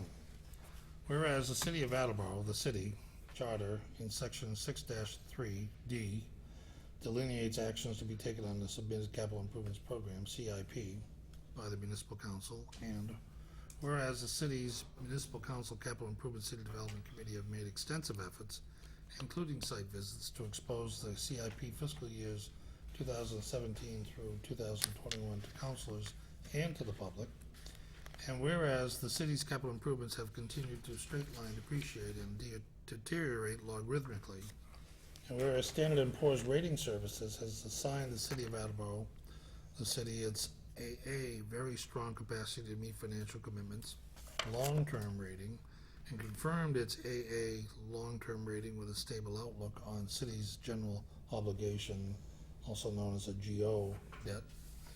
And whereas Standard & Poor's Services also assigned its 1+, this indicates that the obligator's capacity to meet financial commitments on these obligations is extremely strong. Short-term rating to the Attleboro's 2015 GO bond, anticipation notes BANs payable March 18, 2016. And whereas the city is experiencing a potential $2 million shortage in the level-funded Account 1000 General Fund for the coming fiscal budget. And whereas the city is experiencing a $4 million shortfall in level-funded Attleboro Public Schools budget for the coming fiscal year.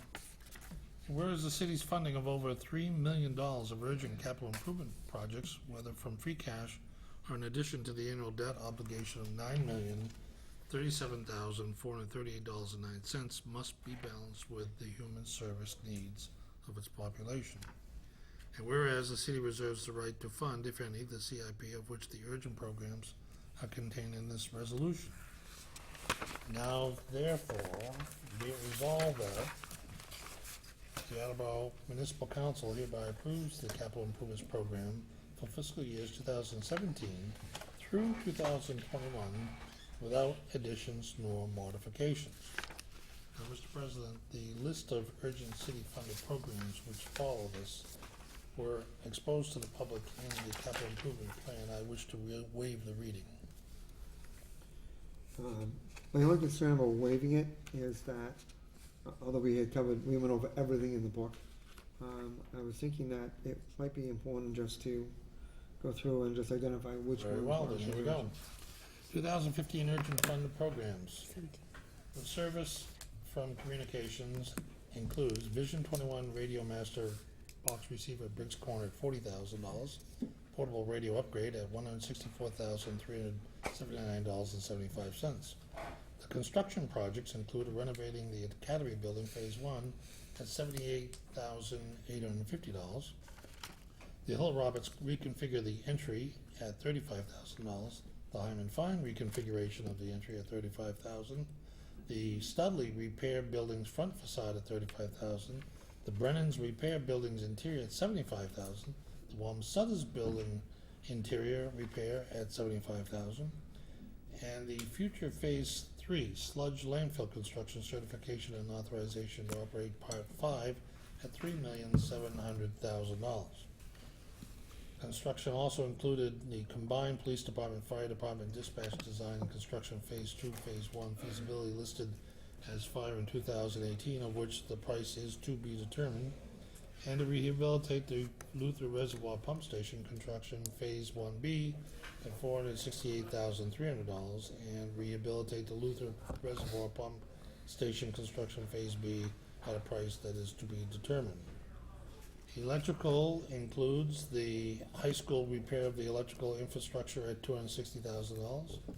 Equipment includes replacing the AccuVote tabulators at $45,000. Other equipment includes the extrication equipment Jaws of Life at $66,000. To replace the jail saw door hardware and locks at $28,965,000.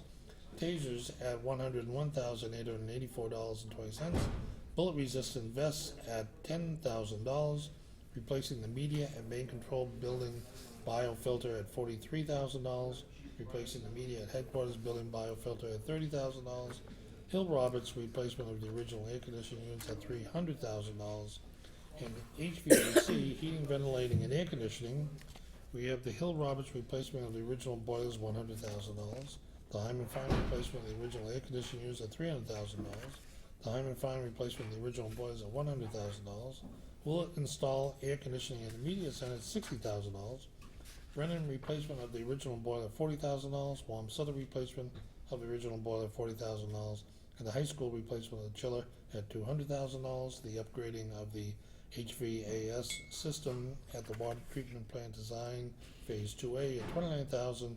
Upgrading the HVAC system at the water treatment plant construction phase 2B at a price to be determined. And to replace the air conditioning equipment and control room thermostat in the main electrical room at the water treatment plant construction phase B at $25,000. In information technology, we have incident report software at $63,375. And in waterproofing, we have waterproofing brick facades at the Frederick Bartek Recreation Center, $21,260. Playground safety project, Tilda B. A. Stone Playground, Phase 2B at $50,000. And the old high school repair masonry on the front stairwell, $25,000. In resurfacing, we have a playground safety project, Finberg Field Playground Phase 2A at $17,500. On space needs, we have space needs at the police station, architectural design Phase 1 listed in fire at $10,000 plus, and upgrading the Nickerson Pod at $100,000. In pre-construction planning, we have the combined police department, fire department, dispatch, feasibility study Phase 1 at $10,000. The rehabilitate the Luther Reservoir Pump Station design Phase 1A at $56,000. Rehabilitate Luther Reservoir Pump Station design Phase 2A at a price to be determined. We have 3 resurfacing projects, one at Hill Roberts to repair and resurface the parking lot at $40,000. At Hyman Fine to repair and surface the parking lot on Ring Road at $100,000. And at the Finberg Alternative High School, repair and resurface the parking lot at $45,000. We have 3 roofs that need to be repaired. Studley, repair the roof for water damage at $55,000. Brennan, repair the roof at $500,000. And Wam Sutter, to repair the roof at $500,000. And finally, we have vehicles. Replace engine 4 at $525,000. Replace rescue 1 at $300,000. We have the park and forestry roadside mower at $117,000. With backhoe at $156,000. Street sweeper 1 at $196,000. A hot mix truck known as Highway 17 at $127,167.88. A mini excavator at $67,400. Repair, paint, library windows at $59,860. And we have windows at Brennan's would need to repair at $18,000. Windows at One Sutter to be repaired at $18,000.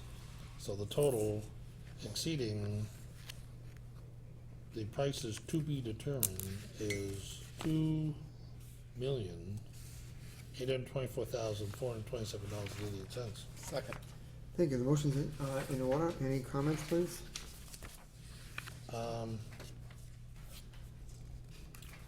Yeah, this is a new direction, Mr. President. I have been the chairman of the Capital Improvements and City Development for 6 years.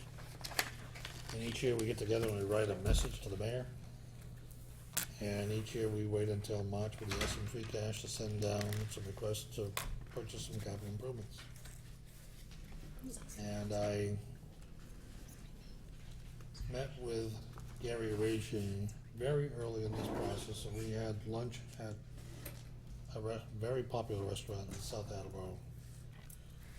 And after 3 hours, we came to the conclusion that it would be good for the capital improvements to adopt as one of its primary goals to expose the capital improvement plan to the public.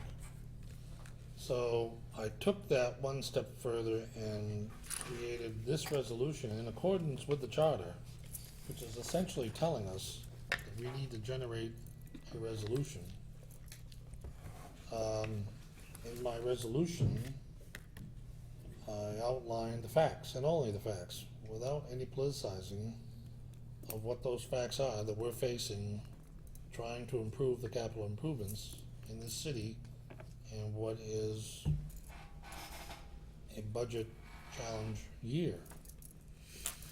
Certainly the most challenging budget year that I've seen. So I felt it was relevant, and the committee agreed that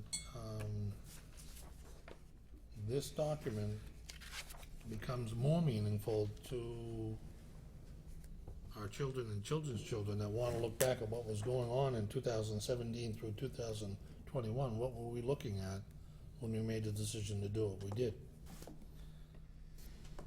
And the charter says, quite specifically, we only have the ability to approve the capital improvement plan, or if we add anything, we have to also include a financing plan to be able to fund it.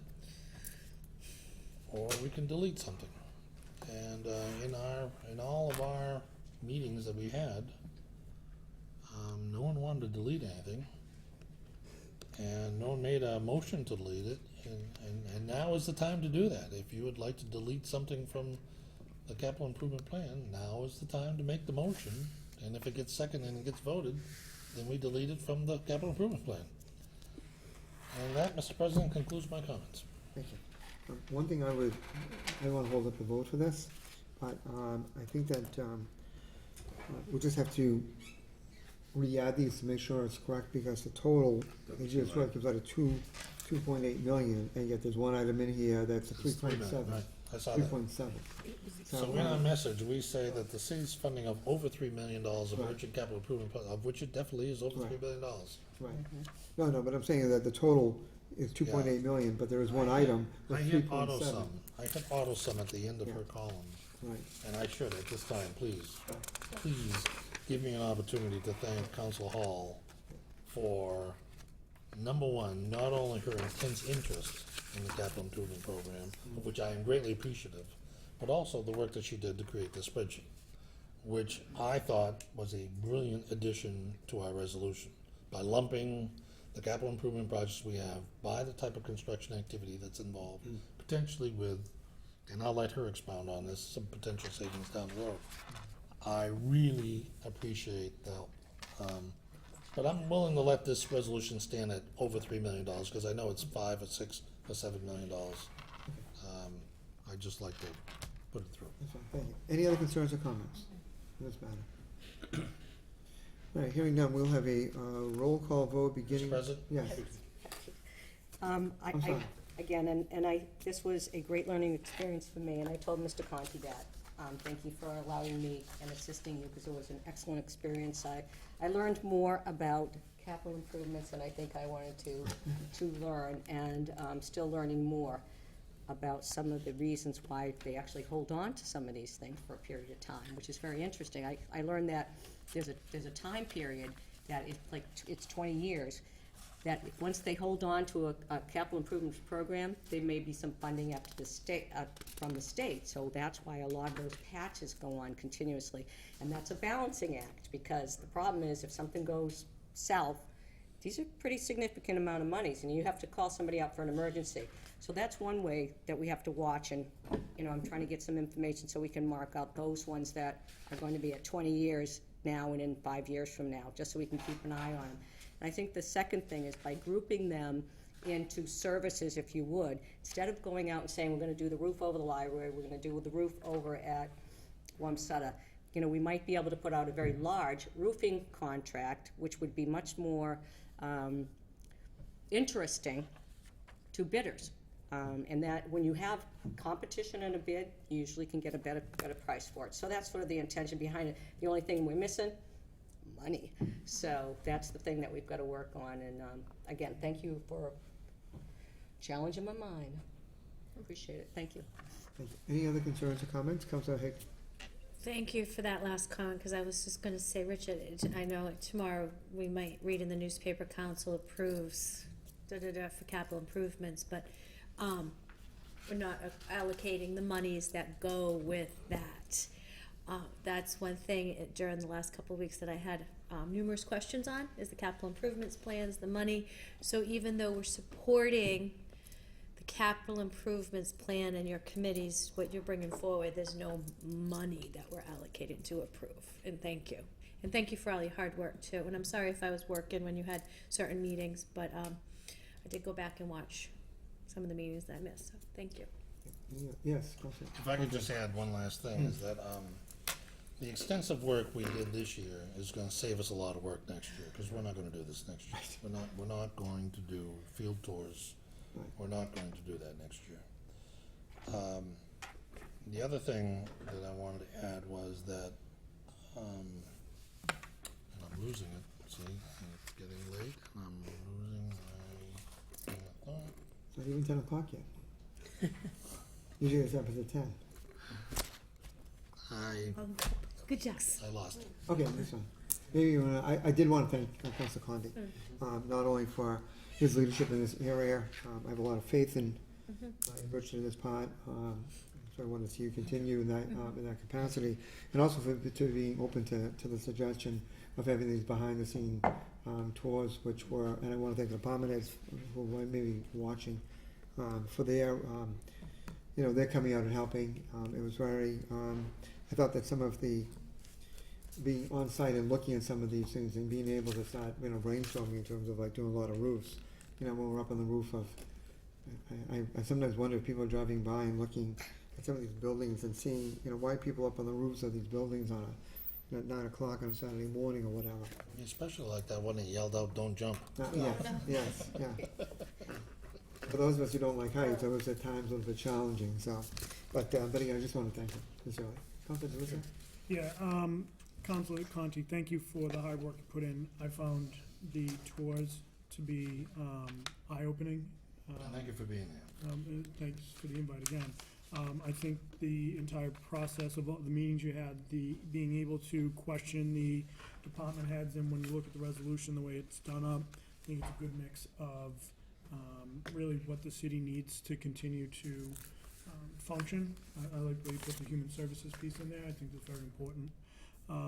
Councilor Hagney brings up a very important point. We're not allocating over $3 million tonight. Each piece of this resolution will have to come down before us, and as a matter of fact, some of it already has. So, kudos to you, sir. It came to me.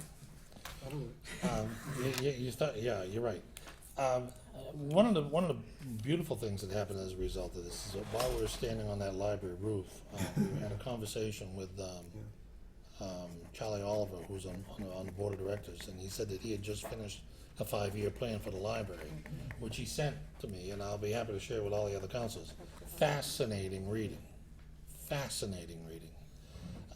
I was talking with Councilor Delicio at I think one of the meetings, and I was saying, the thing about knowing what's going on in capital improvements is that when you call City Hall and you get that tree, it says, for this department, this extension, as I'm listening to that tree, I'm going through all the things that are going on in all those departments. Yeah. It's absolutely mind-blowing. And the library is a perfect illustration of that. They have sat down through a lot of strategic planning and developed a 5-year plan that includes capital improvements that should be bolted right into this plan. It's really, I commend them on the great job that they did. And it was nice to learn a few, interesting little tidbits, that you pick up along the way, and I'm just glad next year it's not gonna be this much work. I think that being on that roof was scarier than being on the roof of the rec center. I don't know why. The weather was worse than being on the rec center roof, but that to me was a scarier one. Maybe it's a height. I don't know. Anyways, more fun. Any other concerns or comments? Hearing none, this matter requires a roll call vote, and the vote will begin with Councilor Delicio. Mr. Delissio. Yes. Ms. Hall. Yes. Mr. Conti. Yes. Mrs. Parika. Yes. Vice President Denley. Yes. Ms. Hegney. Yes. Mr. Cooper. Yes. Ms. Jackson. Yes. Mr. Blair. Yes. President Cook. Yes, 10 yeas, 0 nays. the motion passes. Mr. President, that concludes the Business Capital Improvement City Development Committee as to bring before the council this time. We appreciate a meeting at the next appropriate time. Thank you. Councilor Parika. Thank you, President Cook. You're welcome. I have no reporting for traffic and transportation. I have no business before us this evening and call for a committee meeting at the next appropriate time. That took a Vice minute. President Denley. I'm reporting for the Committee on Licenses. I have 3 motions tonight. From the docket of May 17th, 2016, I move to approve the applications for 2016 renewal hack and carriage driver's license from Andrew Maiden, 216 Ninth Avenue, Attleboro, Massachusetts. Donald Blair, 1340 County Street, Attleboro, Mass. Karen Smith, 38 North Main Street, Attleboro, Mass. Kathleen. Katie Burks. Kate Burks, 46 Emery Street, Attleboro, Mass. May Fitton, 14D South Avenue, Attleboro, Mass. Albert Bromley, 39 South Avenue, Attleboro, Mass. Jeffrey Hunt, 53 Emery Street, Attleboro, Mass. Second. Thank you, the motion is in order. Are there any comments, please? No, this is routine. This just gives them the ability to continue on with driving the taxi cabs you see around the city. Okay, thank you. Are there any other concerns or comments? Hearing none, this matter requires a voice vote. All those in favor? Aye. Opposed, motion passes. From the docket of May 17th, 2016, I move to approve the application for a new 2016 Hawkers and Peddlers license from Shauna O'Brien, 1 Medbury Road, North Attleboro, Massachusetts. Second. Thank you, the motion is in order. Are there any comments? Yes, Mrs. Prika, last week, 2 weeks ago, sometime, had asked me to get the name of the business of the ice cream vendor. So her ice cream business is called Shauna's Dream Machine. Oh, okay. It's very clever play on words. So it's like a creamsicle or a dreamsicle. So she'll be That's selling nice. ice cream out of Shauna's Dream Machines. So I hope that answers your question. It does, thank you. Yeah, I'll accept that as a friendly amendment because I think it wasn't in the original motion that you voted on, so Thank that's you. fine. Yes. Any other concerns or comments? Thank you for the research. Again, this matter requires a voice vote. All those in favor? Aye. Aye. Opposed, the motion passes. And lastly, from the docket of May 17th, 2016, I move to approve the application for a Ring Bell license to sell ice cream on the streets of Attleboro from Shauna O'Brien, 1 Medbury Road, North Attleboro, Mass. Second. Thank you. The motion is in order. Any comments, please? Just the same friendly amendment to insert the name of her business, doing business as Shauna's Dream Machine. I'll accept that as a friendly amendment. Thank you. The Thank you. motion is in order. Are there any other additional comments or concerns? Council Breaker? Just thank you, You're welcome. Vice President Denley, for just finding that out for me. I appreciate it. Thank No you. I like to be able to differentiate between the different ice cream trucks. Thank you. Any other concerns or comments? Hearing none, this matter also requires a voice vote. All those in favor? Aye. Opposed? Motion passes. Thank you, President Cook. That is all the business I have for tonight. I'd like to call for committee meeting at the next appropriate time. Thank you. Let's see, Councilor, I think we already dealt with, Councilor Reynolds, has gone. Would you, please handle her? I said you're gonna be handling her meeting, correct? Reporting for city property and claims from the docket of May 17, 2016, I move that the municipal council approves the following resolution dedicating the Holden Street Bridge in honor of the late Major Thomas J. Deegan. Resolution dedicating the Holden Street Bridge in honor of Major Thomas J. Deegan. Whereas there is no greater respect than a community can show the dedication of one of its most prized possessions in their honor.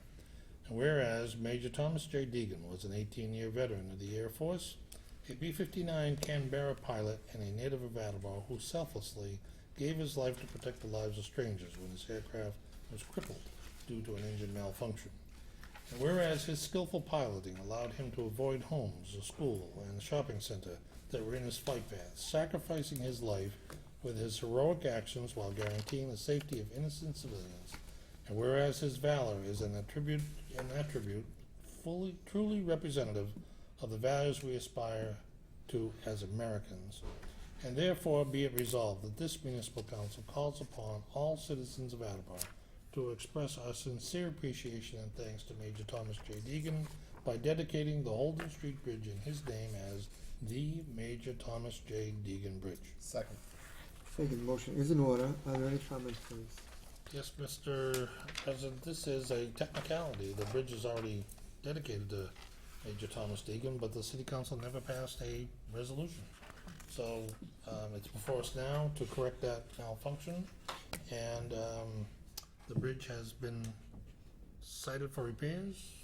Maybe you wanna expound on that, but, Lance Hill has been there and saw that the damage was caused by a stolen vehicle. They thought they could do an insurance claim. Turns out we're just gonna get it fixed and painted and prettied up, so it'll be all tuned up, ready for the dedication, rededication, that is certainly very, very well deserved. And that concludes my comments. Thank you. Any other concerns or comments? Council Prig and Council Hall. Just to tap into what Councilor Conti was just saying, it was, I was pleased that Chairman Reynolds relayed the information to Ken Badadasher. Did I say his last name right? Bodicher. Yay. Pretty close. Sorry, Ken. And I had actually received a couple of constituent concerns from that area about the condition of the bridge. So I was really happy to see that that'll be taken care of in conjunction and prior to the rededication. So I thank you to everyone involved who will get that taken care of. Thank you. Council Hall. I just wanted to thank Councilor Reynolds and Councilor Parika for bringing that forward. I'm a little embarrassed I didn't see that, and I am very pleased and thank you for it, because, you know, to honor somebody like that, the fact that you were watching out to make sure that bridge looks good, I very much appreciate that. Thank you. Any other concerns or comments? Just a reminder that a week from Sunday, there'll be the formal ceremony there. I know from doing some research that back in several years ago, they had done a similar ceremony there and it dedicated. There was quite a crowd that was there at that time. So it'd be interesting to see it being done again and being formally accepted this time. So again, just remember, you should have gotten a memo about that particular event on the Sunday morning of Memorial Day weekend. So, I'm going to call for a roll call vote on this because this is a resolution with the opportunity to sign it before this goes on. So the vote will begin with Councilor Blair. Mr. Blair. Yes. Ms. Jackson. Yes. Mr. Cooper. Yes. Ms. Hegney. Yes. Vice President Denley. Yes. Mrs. Parika. Yes. Mr. Conti. Yes. Ms. Hall. Yes. Mr. Delissio. Yes. President Cook. Yes, 10 yeas, 0 nays. motion passes. Thank you, Mr. President. You're welcome.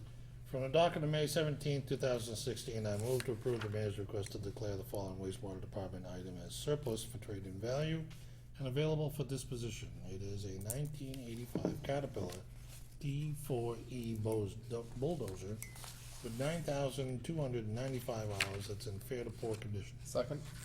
Thank you. The motion is in order. Are there any comments? Yeah, this probably weighs about 7 tons, maybe 10 tons. At a penny a pound, that's a lot of money to scrap.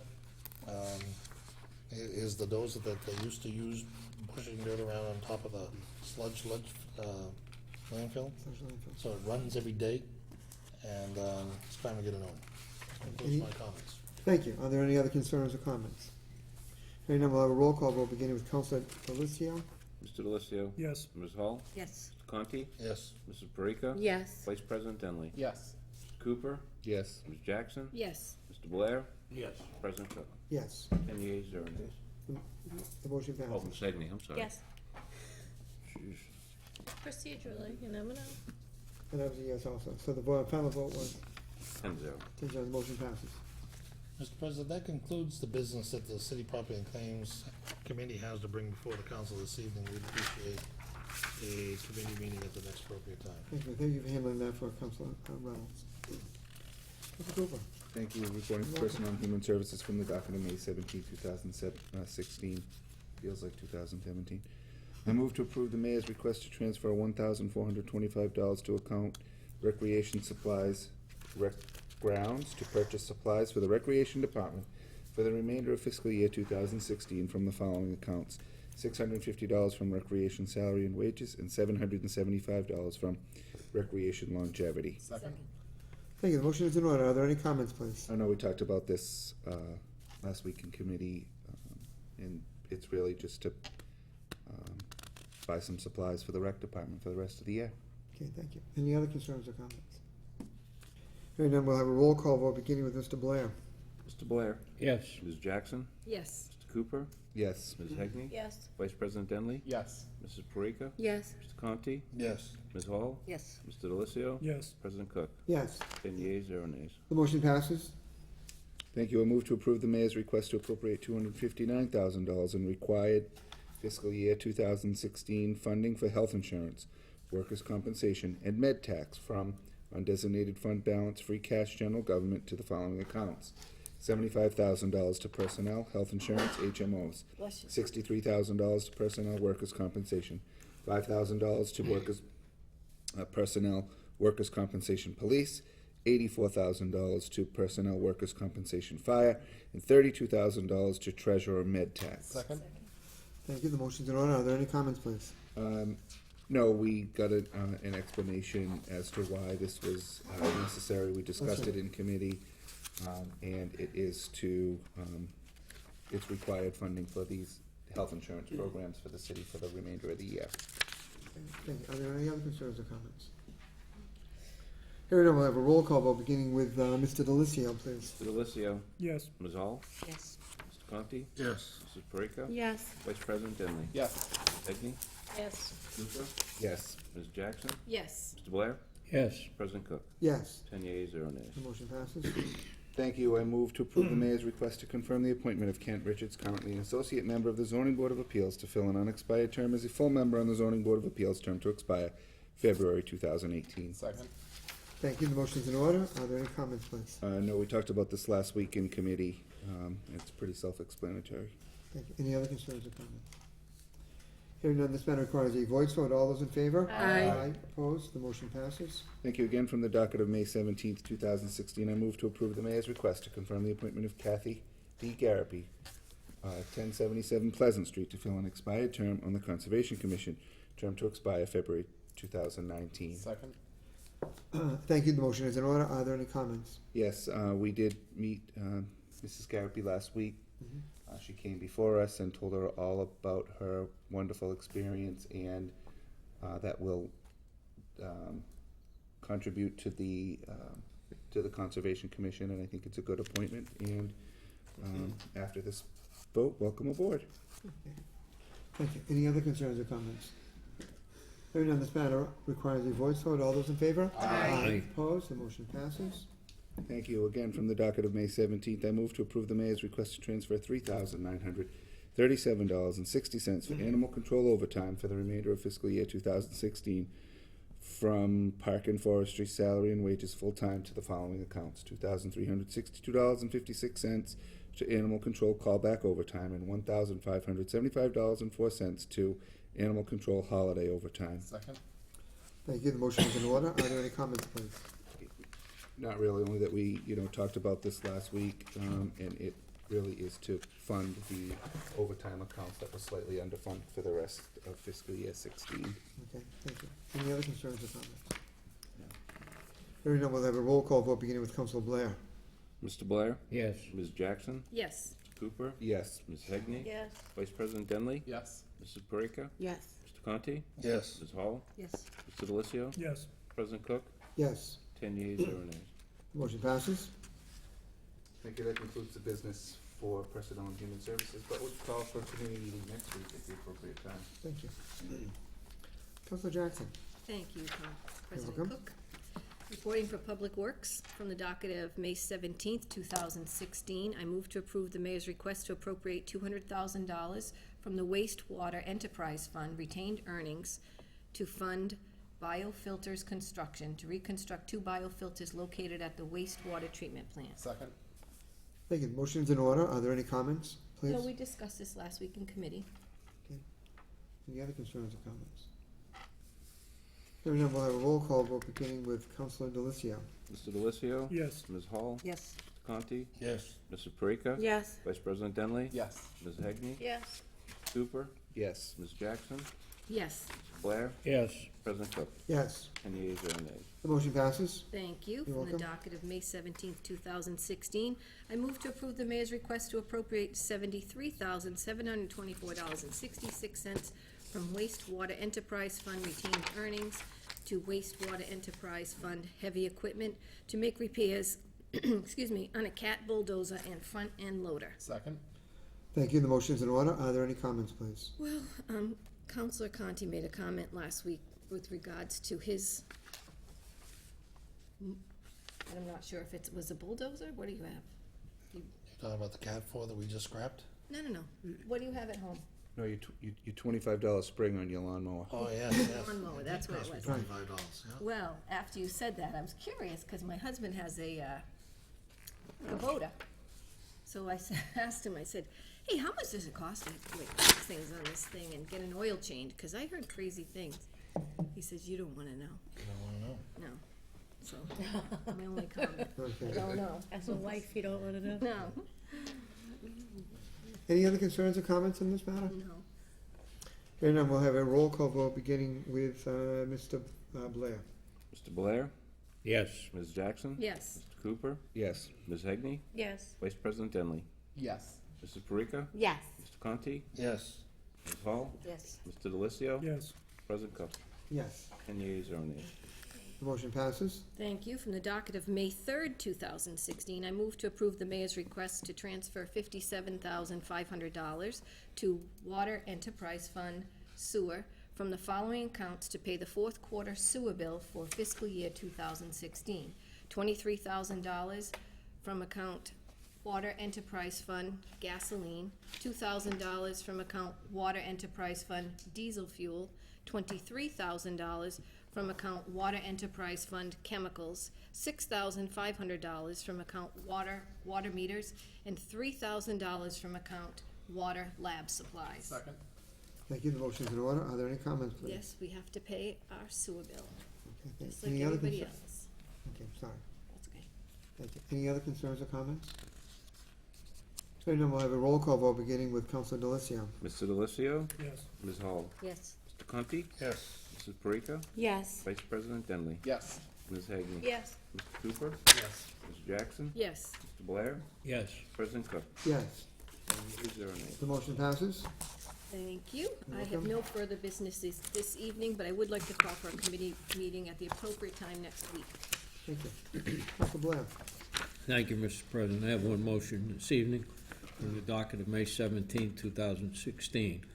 I move in accordance with Chapter 1, Section 12 of the revised ordinance of the City of Attleboro to approve expending $16,500 in grant funds and any future amendments for the Collins Center for Public Management at the University of Massachusetts, Boston, to conduct an evaluation of the city's problem-oriented policing, known as POP, program. There is no matching requirements for this grant. Second? Thank you. The motion's in order. Are there any comments, please? Other than I've said all along that we have some people applying for these grants in all the departments that do an excellent job, and without them, some of these programs just wouldn't get along the way they are. Thank you. Council Hall? I just have one question. What does it mean when you say in any future amendments? What does that actually mean? When in this language it says, and any future amendments?